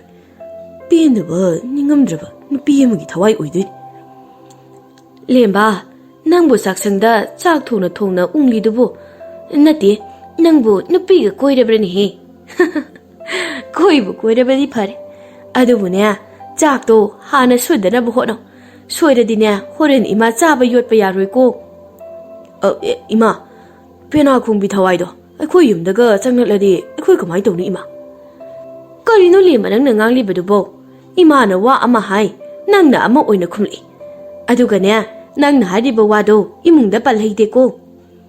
Ima abuk pupuna libiramba wari singduga yamna manaba matang hege yawba mal. Pupuna thabak halakpada pupugi cycle maningda nupi ama khangaudan nape. Aduga amuk chongtha hawe kaina pupuna wari libado. Ado ima pupuna libiba wari dugi nupi dudi magi mafam ama lei hai. Mafam do yawbaga adum lei hawe hai. Aduga hojiki pena khongbi thawai nupi sidi khara zathiba mali ko ima. Yam wana singamdana sikiba nupi na onba but nupi mali ima. Ima aidi pena khongbi nupi sigi asingba wari yamna khangni. Magi mama mapa, magi khul. Aduga matau karamna sikibano haibadasu khangni ima. Lembagi matau duda mamadi pakhatpana loire. Hai, imagi lemba. Nang hayingdagi yumdagi mapan thokpa yaroi ko. Napadasu thabak loire yumda halaklane dana paujelak lambani. Adubu hojik phawbadi laktri. Yumbu na sen pibidrabarasu khangdi. Napa hek halakpagane nangne amaiba amada lighting khurim thaktoba yaroi dori. Ima, aibu kai daurage. Amaiba yengthokpini dana haidubu imana, ha? Ima dine pena khongbi but nupidudagi nangnabu hena kisalatini lemba. Mamagi wadida lemba kanna noklai. Hojikti khul khara sida numidang khudingi mairakatuna lightin khoiramnaduna pena khongbi but nupido changnaktanabani haiduna yumthong khudingi mairakathoknarami. Mi singsu ayuk nungtilda thabak chitnarabasu numidangi matamnadi yumdagi mi amata henade. Numit kharani di amuk pena khongbi but nupidugi kappa pena lenba makol takhidre. Aduna nongmadi lembado tomalgi mayumda mamanaba surjitka laklami. Hoji mentana wari sanaba yarise tomal khaktani. Ani madi hoji phawba men tadri. Surjitna lemba kaidani bani nasu lisibo. Asidanida yaudore thuna halaksi. Talline nangna yam harawbase chapminnabase kainomi tawhek tawine. Yarene lawki dorage. Aishu nangna haiba thabakta loina dum yariduni. aduna boisu nangna hairpa wada talli haiba ngamdrisini. Liembaga Surjit do Tomalgi yumda changnaklammi. Sumangda Tomalgi mamaga Yangkokda machanupiga cheng khaptuna phau khalamme. Surjitna Lemba karigini bani na Tomal hoida changlisiba. Pena khongbi nupidugi maramda wa khara hangi tawbanida. Law changasi. Aina mali dunine talli marup lema nangse. Tomalgi machanupina Koigino moini sina akhodi yam thajadan lai sina. Ai lumba lai was oidin rungani. Sakta singsiga phai phajakai. Tomalgi mamana Kari no ibema imana phau khalo haraga kari mu tawrino. Ima mi lai si udro. Kana no nya muhini sibo. Akhoi khugi na harania. Mani ma muhini sibo akhoi da kaidoba lai izanu. Lemana Ima marup Tomal bu lekhibro. Nabani bu akhoi khugi na hasi natabrania. Mani ma ado Tomal bu ima leibani mai ka da leiramgani hekta changui bungo. Nabani di mi yamna phorum da busu mal changu Ai lumba la aga akhoi da ga hangjin bi ga tawi. Surjitna karigina masigi le sabi adi bisina ai uraga asokna harawisina. Mai sibo mai punsida ai gumba masak phajaba nupaga amtu ujiba zalaba. Adusu kullamadada. Uramoine sakta aji am thiyaba. Ibema khara yengladi yare. Moidi yengliba adumaina ne phawdi yenglabadi ngasaina phau khanba loireni. Nupa ama tawba yadabi chanupi sibu kamain tawbano khangdine sia. Ima moi ani ne takhini ba talli khoi masidi. Liembaga Surjit kasu Tomalgi kada changduna Tomal na Pena khongbi but nupidugi wari liri. Surjit ni wari do taraga kibana loire. Tomalna aidi nupidu hek ubaga but ne haiba dum khangleda. Maramdi akhoi marida kwaidagi singba mise ai oibanina. Numittuda aina moi humda hairabaneba. Nupi se nupi nate but nedar. Aduna cycle se kanna yum yomnaba thawrasina. Adubo moi humdi nupi phangdabagi nupi uba yadabani do. Aduna but nupi do hek ubaga hekta kham. Oh moi humdo second kham no boy. Hoine aidi khambidabida yum tana dum thawraklabani. Moi humdi nupi phangdabagi khara chopsabanina but nupi dugi manakta dum lehauredana. Surjit Tomalgi rasi duda saurapna. Oh nangna singnambagi phabanina dide. Mani kaino aina cycle khambidabida thawraga lakpaduda but nupi du nengonda yengraga haihuri kaino. Kari haihuriba but nupi du nadi. Asimadi kusing jade masaksu yam phajaina haihuri neme. Masi aina jimba natiko ina sina singna but nupi du na haihubudo tahuri neme. Wari libra bu tap tangi phudat lamaga thanamdoini se. Tomalna Karibana hojikida. Oh nangse yam singi saksu yam phajai. Aduga butnabu ohoidaba wa ngangadrane na haibanida. Chumme maro. Butnabu oidaba wa ngangradi ma but natre kaino. Miga chap mandarani oidaba wa ngangladi. Lemana Mani marup Tomal. Tomalgi warida lemana mayaka duna Thawai tana tabagi moongduda Surjit na lembada munna yengi yam kiba moongda. Lemana kuidorogi marup Surjit. Lemba nangsi aidi sum kisalak lebo. Koigino ai simaro. Tomal tuminna moi anigi matau tu yengduna lei. Marup lemba nangsi sum yengnaga but nupidunu onba but sum manchilak lebo ide. Taning de. Ado marup Tomal wari sisu yam nungai ado akhoi ani mu thokrage ko. Kariba wari yam nungai ba. Tomalna Hoi maro adudi ai sum lehorage ko amuk taning labsu lao. Ado nangi marup sidi mai amu mamma mali hai. Surjitna Kariba masi puramage de ma bu putna sak phajai yam singi hai kai draga masi Lemana Chanajila hoi nang shuba. Lemana Surjit puthiamduna Tomalgi kadagi puthorai Tomalgi mamaga machanupigado hojiksu chengkhaplami. Lembana, Ima, akhoi amuk chalukige. Hoi hoi, chalo. Marak te he koithara uko. Imada kausinaraga aingonda yenglamgadra hairaga yenglamdene se. Saksingsiga iphai phajake. Surjitna, musigi tomagi machanupi se makuta pena ama paheladi butsi mana bhina manine. Yari, chalo silaw kidorage. Lembaga surjitkado yengnaraga punna amuk nokminai. Asumna nongmagi sumhaukibana pena khongbi nupigi wari se amuk kaungnarakle. Tha kharagi matungda amuk lamta thagi yausang thabal matam haibada yaurakle. Khul leikai singda thabal chongwa amuk hongnarakle. Lamhenba nupa nahasing khutta mekhet biri paiduna thabal chongba chatnabasu hore. Lembadi mayamba singa mamaga na senaduna thamli. Aduga amu thabal chongphamda masak khangdabi nupido thabal chongba yaubagi wari amu khul khunna sanarakle. Ahal mangiga tombagasu lampakta phamduna tombana Nupido amu thabal maphamda tholedana mi unaba yawnaraba malene. Mangina Adumaina hainene.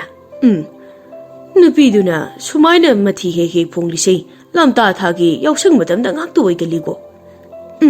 Mani.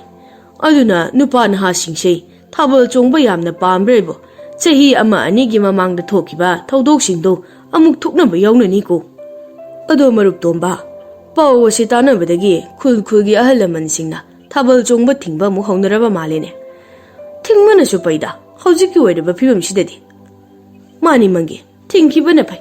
Adugane khulgi ahalaman punsinaduna pena khongbi nupisi haurafam tigalaga laitin khorimduna kari no haibado tongminabana di pharabani. Mangiga tombaga suwari nungairi namit kharani leiraga thabal sulusinakre. Aduna mi singso pena khongbi nupiyedo amu thorlaklaroi haidana wakhal nungainarame. Adubu nongmadi thangnaba khulgi imung amada nungthal nungsa saba kanta naha ama masagi phamungda manglaknarame. Nupadana mamit pangba ngamdana phamungdagi. Ima, kiye, kaino nupi nang nuparaga aingoni lakri tawribo. Ima, ibungo, kaidoragi ni nangbo. Ibungo, tabro nangbo. Mayambana, Ima, nanaw natro, kaidoragi mabo. Nanaw ni pasi, kaino matawrin hi ibungo chawba. Mayamba sinsilaktuna. Nanaw, mi pango nangbo. Nangmo kaidoragi me. Nanaw, mi pango si. Tabro. Imagi bunga tomba kaino nangna tawrisibo se mi pango haibani nangbo se imana kawrisi tabro. Mamaga mayambagana phana kanna manaw ni pabu kannana hotnarabasu kanba ngamdana manglaknaduna thawai tharami. Aduga siga chap manana khul ani ahumdasu thoklammi. Aduga yam thajadaba misi adudagi maraiba phadana hinghuraba naha amana imung manung amadi lekai misingda magi akiba wari do ipapa khatna tamlame. Nahaduna Ima, aini tumthabaga masik yamna phajabi lesabi nupi amana ai inakta changsilaklaga marai konduna yam kena asuna haide. Tumlabo nangba. Kanano nangde nasakna tawni phaphajakrai agi kada sanglaklaga thonggo lonsilaga kireiduna. Nangdi handaki thabandaga chongboi chachat hautrabo. Hoi, adumai haitai. Ado nangbu kanano nangmina kari kauge.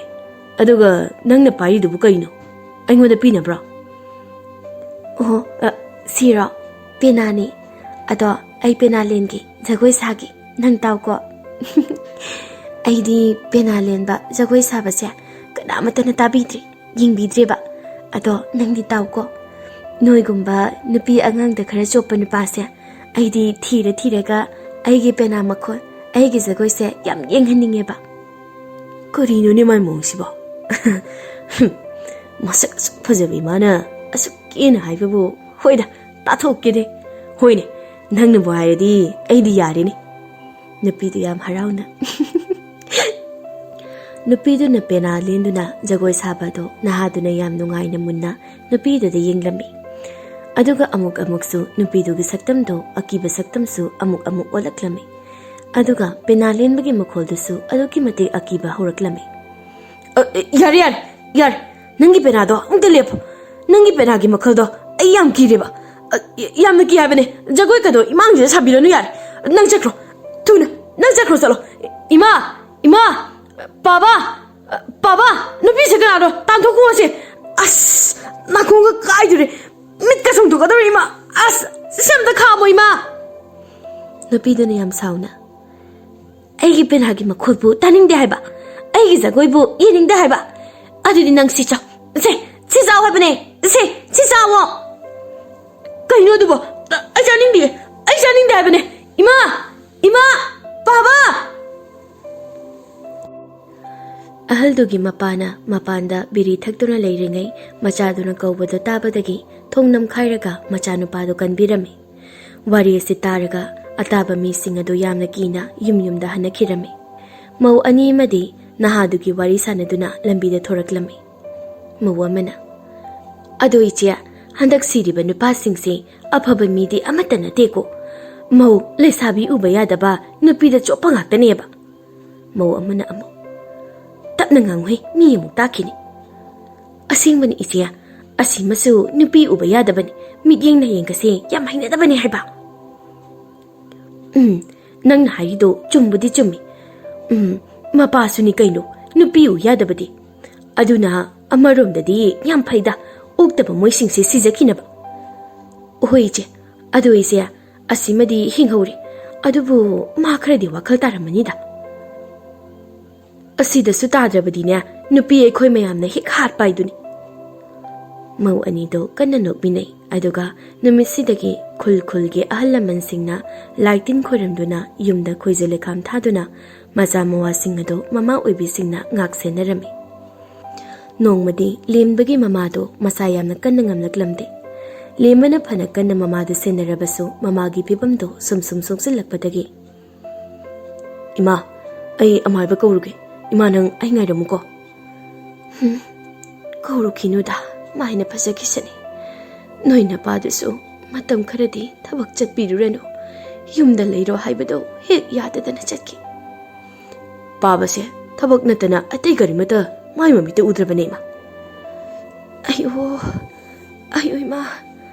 Limba ima kainoma taure. Ayo ima. Limba pakatna. Ima nang kaidorge. Ima. Taso. Tayai. Ima se kainom taukre. Ima. Tabra ima. Mayamba matay magaydo sensilai. Mayamba singna. Kaidorge limba. Ima. Limba. Ima se kaidorino. Taso. Tayai. Ima se kainom taukre. Ang tiyango ima se. Tatoan. Amay bong takabuyo. Ima kainoma taukre tatoan. Mayamba atomana. Hoi. Thangnaba khulgi amaiba ahaldo ai kaurke. Kapkunuse. Ima kaishu taurye tomba. Yaimana. Amaiba kaubudo aikhoi ni chatlurasi. Matay mayaimana. Karino no enina haridubo. Noi chatpagi mahuta lemba maina amaibado kaubudo chalhaluro kaino. Mana makhongsu khara yangni. Imana aikhoi yenghurasi. Mau ahum subina. Tatoan nang chatpa yaroi ko. Mayamba domana.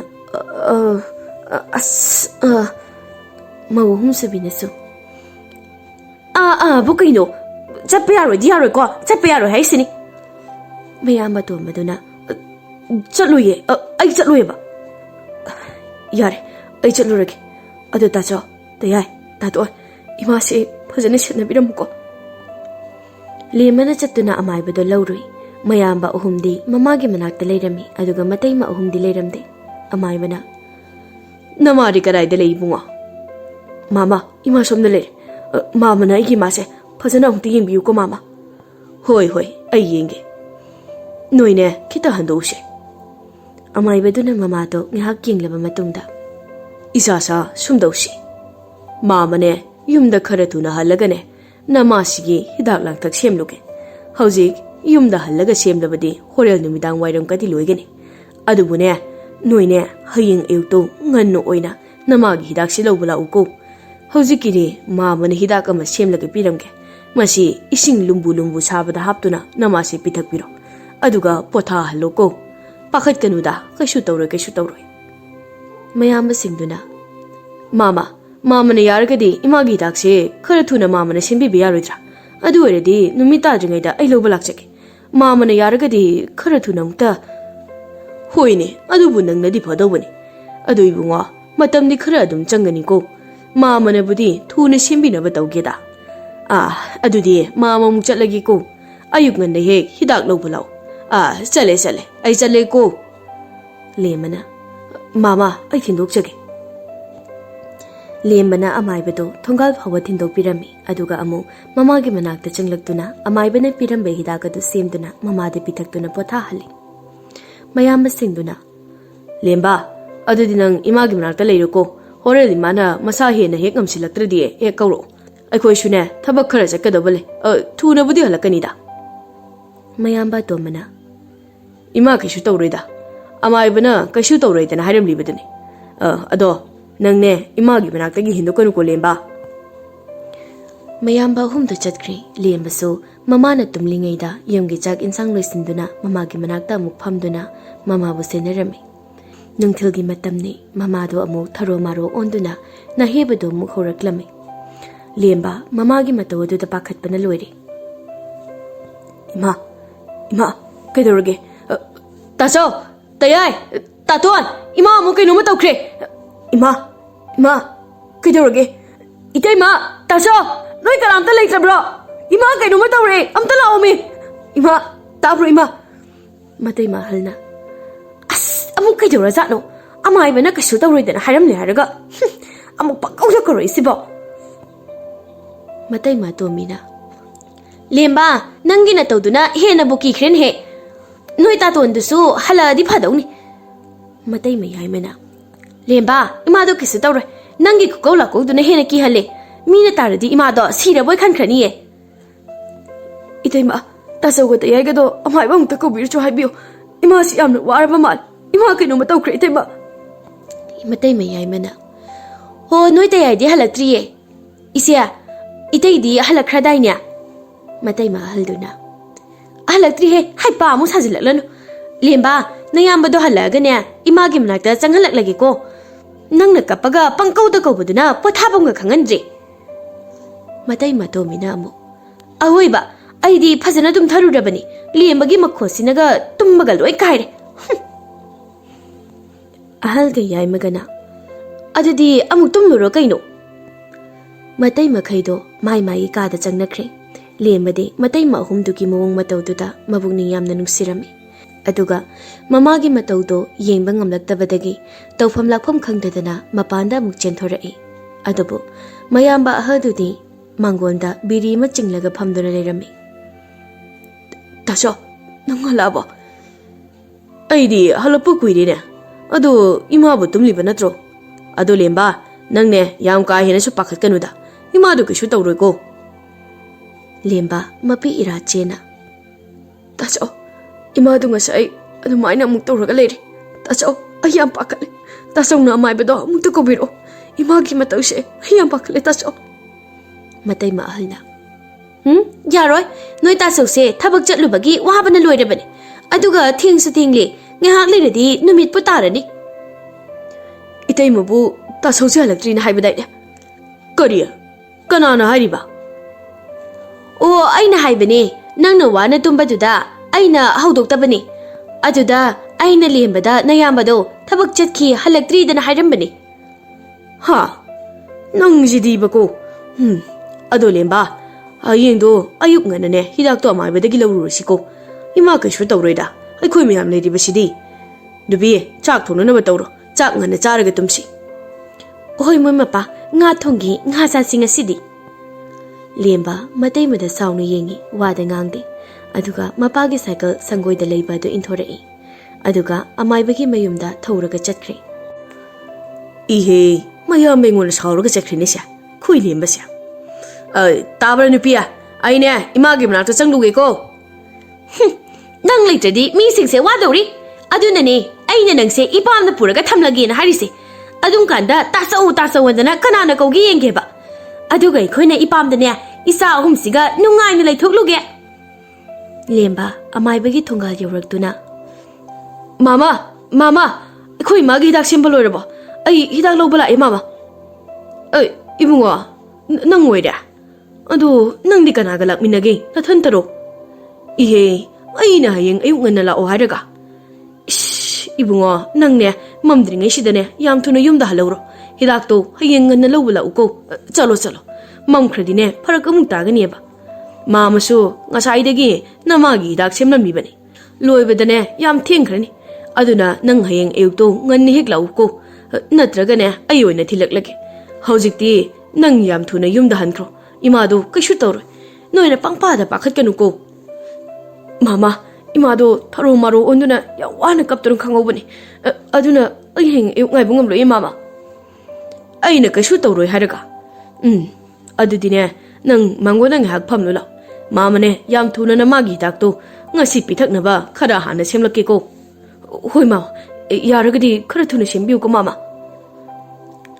amaiba aduna imungda hidak semba changkirame lembadi mangolda phamduna ngairi aduga mamagi khanbada lemba akiba karino haibasu khangkidre amaiba ne hidak khara semba loiba matamdadi pumamamkhre ibungo hidak pudi semba loirebo matam sidi yamna thengkraba maline na yamba sindudi namagi manakte lehobro lehorobadi kashu kiningai oideda aduna nang asi numidang simadi aigi sida lekhro hayeng ayuk nganane namagi dag si puraga haloko yani mama imagi dag to bibiro ai chekhrege mama imado ai udradi hena warani mama hidag si kayam kamaine pithak toino do adu hana biro mama ha ibungo hidak tu budi ising lumbu lumbu sabada titlaga dum pithakada bani de yobuga dum pithak pa yareda adu ibungo nangne yumdadi halaningdreda yaragadi hayeng halone nangbo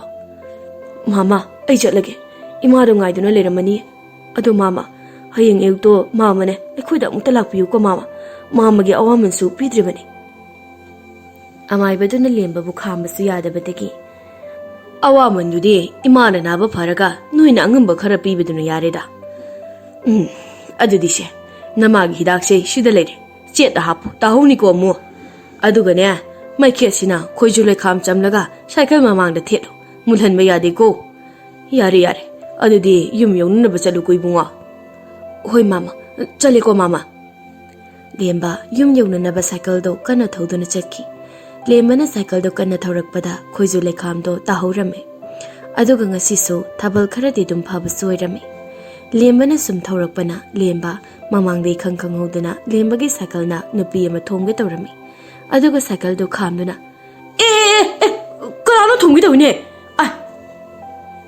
nupi duna ekta thomge tawimi ado ngai khu amukta ai nangi cycle maninda kitanap jarake yabro mati ama khaktani da hoi adudi khara thuna tongbiro ai thengi lembadi mamagi khanbada nupi do kanano karino haiba khanglamde aduna nupi do hablaga sum thorakpada kara yogadam noise aigi imado yam kana naduna lehore aduna ayumda thuna yodaba yade aduna ichena karaida kumdoino habado khara thuna habiyoba karino igi second sina phana kanu urasu mafam amadagi sungen hindibugumna tawrisibo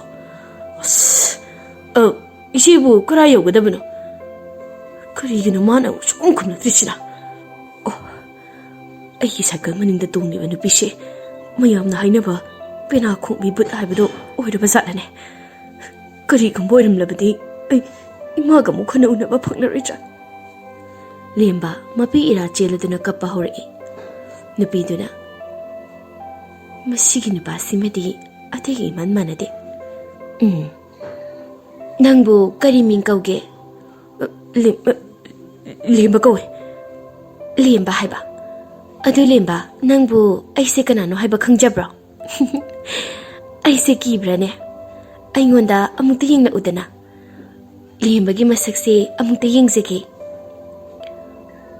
ai nangse kanano haiba khange aduna ai iche bu yengba ngamtre adubu iche ai di imagi khanbada ai ne iche bu kibadi phautre adudi phare ai ne penalenge nang tagera hoi ai ta ki iche ai isigi pena makhudu taki. Adudi cycle se nangi imagi manak yunanaba kanna thoroko. Hoi che. Nupiduna lembagi cycle maningdagi pena do lenduna khunglai. Pena gi makhodo anakpada leiba khul pumba taba horami. Ngasidi lembagi mayamba singdo lembagi khanbada yamna nungsiba pakhatpiba habado oirami. Aduga mamadi amuk waduna tungkiba tanjasu oirami. Mayamba ahalna. Yaima, Tomba, akhoi ahumbu mai paiduna inau tomba dubo soi phawbada tholugu yengnusiro. Ha. Yaimana. Aishu taso da hagi khalammi bane. Adubu taso akhoi gi inau lembadubu pena gi tariba makol sigi marakta thokluraga inau lembana amaibagi yumda muk leiramlagadi akhoi bu awa phamna tagadra sini. Ahum subaduna. Tayaina haise achumbane. Aduga ima se thadoklammaga chatpasu hekte yar. Akhoi hum chakrabadi ima sidi kanana senahuguni taso. Mayamba ahalna. Akhoi hum chatlabadi mau ahumna senahubu tabanidana. Moi ahumgi wado taraga mau ahumdudi machin painarami. Mayamba ahalna. Tari bro, angangsingna tumnakrabadi nang imagi manakta amukta leiramu lawo. Mau ahalduna. Imadi tumliba natro. Aduga horel anaba huraklaga imana laro lakano ni sanglage. Aidi tumningmana suloire. Aidi tumba sanglage. Namabu senagadra. Nanauni pa mama ningbadubu senagadra. Pongpen hek pili he aidi. Pili harisini. Matai mayaimana. Asingmani ima se siba sitsida. Pabra supada. Aikoida walaga dum layawani. Sini ne siramdai phawba masa masuda walamraga siba harise. Mayamba ahaldo yam sauna. Karieba, ngaiko haibane. Mayamba tomana. Taso si itoi mo phudo jalo. Mayamba yaimana. Phudo renati, phukretu. Mayamba tomana. Adudi te yai. Taso phawba itoi mo phukre. Akhoi ni su phuhobona pharoidro. Matai mayaimana. He, kaino noi ni ngangri du bo. Noi akhoi da ki da batau nu ko noi. Mayamba yaimaso mai nupida chensilaga. Kariba, nang khangra. Nang hatu wabra. Ha. Noi gi na mana pa, nachil na naw thopo ri di. Nang adumaina khangdro. Ha. Mayamba tomana. Tayai su phukre. Ai gi su phuhurage de. Mayamba ahumduna ngasidi nupa thokna mai nupido taptangai phutharame. Aduna matai ma ahumdo ngasidi chaina phangna kaptuna kibanasu mamagi manakta chinsinduna khangi. Somnasu pena khongbi but nupido lembagi yum manak thongal yorukpaga pena khongbada lepi. Lemba aini lemba penagi makhose phajabra. Yam phajei che. Isegi marau leba penagi makhola do taraga aigi thamoi bu kaphale. Iche, nang siyam waba male. Aina aigi imagi damak waba gumda. Isi siyam na waba male. Aigi penagi makhose taraga nang bu kappe haiba. Ado lemba, aina pena linduna khongbase loiba phawba taribase nangna ahanbani. Ataidi amata tade. Aina phana haijarabasu. Aduga maram chatsu sumba mi amata thengnadri. Nangna ahanbani pukchel sengna aigi penagi magul khangbiribasi. Ado ije, ai isigi saktamda amukta yengjage.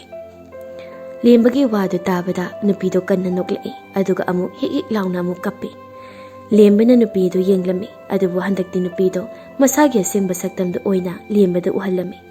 Aduga amu nupido na lembada magi aronba kana amata na khangbikhijaba waraba wari singadu tagire haidana hanglami. Lemba, nang aigi wari tagira. Hoi, tage. Ado ai imagi daksi matang pithaklamkige. Aduga ai mu thoraklaga ichegi wari do ai tarage. Iche, nang ai bungai ramuko. Hoi, adudi imagi dakto pithakluro hana. Ai nangbu mafam asida ngairamge ko. Hoi che. Lembana thongal-dagi changlakpadu ubada mayamba halna. Yaima, Tomba, thongal-da mubam changlai-sibu kananun he. Mayamba yaimana. Hoi ne tacho, but nupido ore jalo. Imungda changnasiro. Mayamba tombana. Tacho, tayai. Ikhoi gi lemba natrane. Mayamba halduna. Ha, hoine, manine. Iyambagi lemba, nang yumda halaklidana. Nayamba aykhoy ahumdi nangi khanbada kayada warabano. mayamba ahumna lembabu kolaga kappe. Tacho, thai ai, taton, ai kaisu tawdi, ai yumda halaklibasidi. To, imagi hidakni, aina puraklisi. Haujikti aykhoygi manaba pharani. La tacho, thai ai, taton, imabu hidak puithaklurasi lao. mayamba ahumduna Hoi hoi, lao. Imagi manakta changnasi. Saksu natai masingna loikrabani. Adugane, natai masingdo ngasidi fajana puthagrabani he. matai ma ahumdo lemba ubada. Aykhoygi lembadi halaklidana. Aykhoydi penagi makhoduga but nupiduna kapagi makhoduga da aykhoy lembasi halaklaroi khalurabani. matai mayai mana Adudi ichia imaga lembaga chak pijanaba tawrasire ichia. matai matombaduna amu Chakti imaga lembagi do ai semlaklage ichia. Hoi teima, adoi teima ising arumba leiradi imagi dak semnaneba kita puthokpirauba.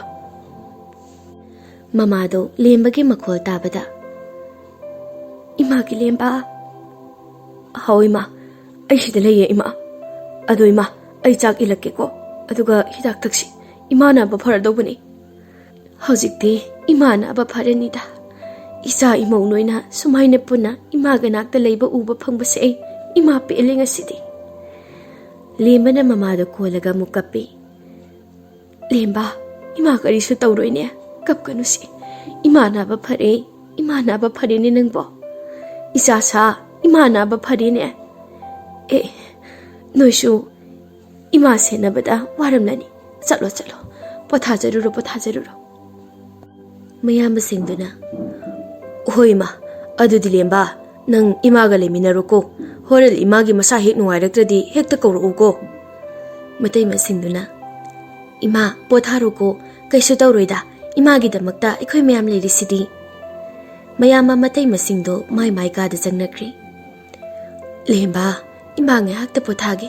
Nangsu pothajaruro. Ima naba phareda. Isasu wabana loiramani. Pothajaruro. Ima hana potharo. Aduga isu potharage ima.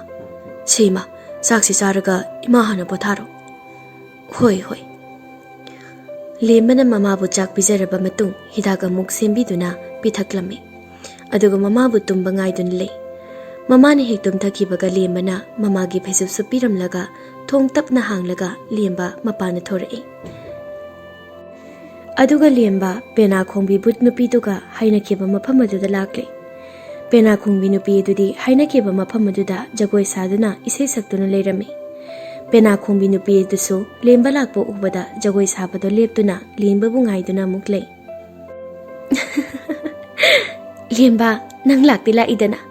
Adudi aige tung inaro lemba. Hoi je. Adum inaro ko.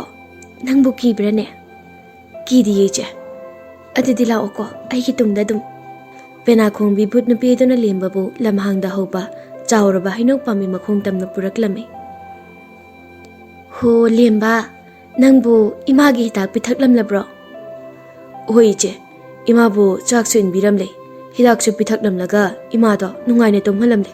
Aduna hojikti ai sirabasu yare. Nangbu aigi wari taba lairo. Natraga siba lakliro. Othoknasu pangidago lemba nangse. Kanagumba mi ama oiramlabadi aigi inakta amuk hana laklaroidabani. Adubu nangdi aigi nakta mulaido. Adudi ngasigi ahingsimadi nang aigi wari taro ko lemba. Hayeng nonganbagadi nang imagi manakta nungaina muk leijaruro. Aisu amuk hana laktaba oirage. Adudi iche, isegi wari tarage liro iche. pena khongbi but nupi do magi wari do lemba de liba hawi. but nupi aduna matamado chahi tarit mukki mamangi wari ni. aigi mingna Memthoi kawi. aina chahi taraga taruk muk surakpa matamni. ai pena khongba jagoi saba yamna pamjai.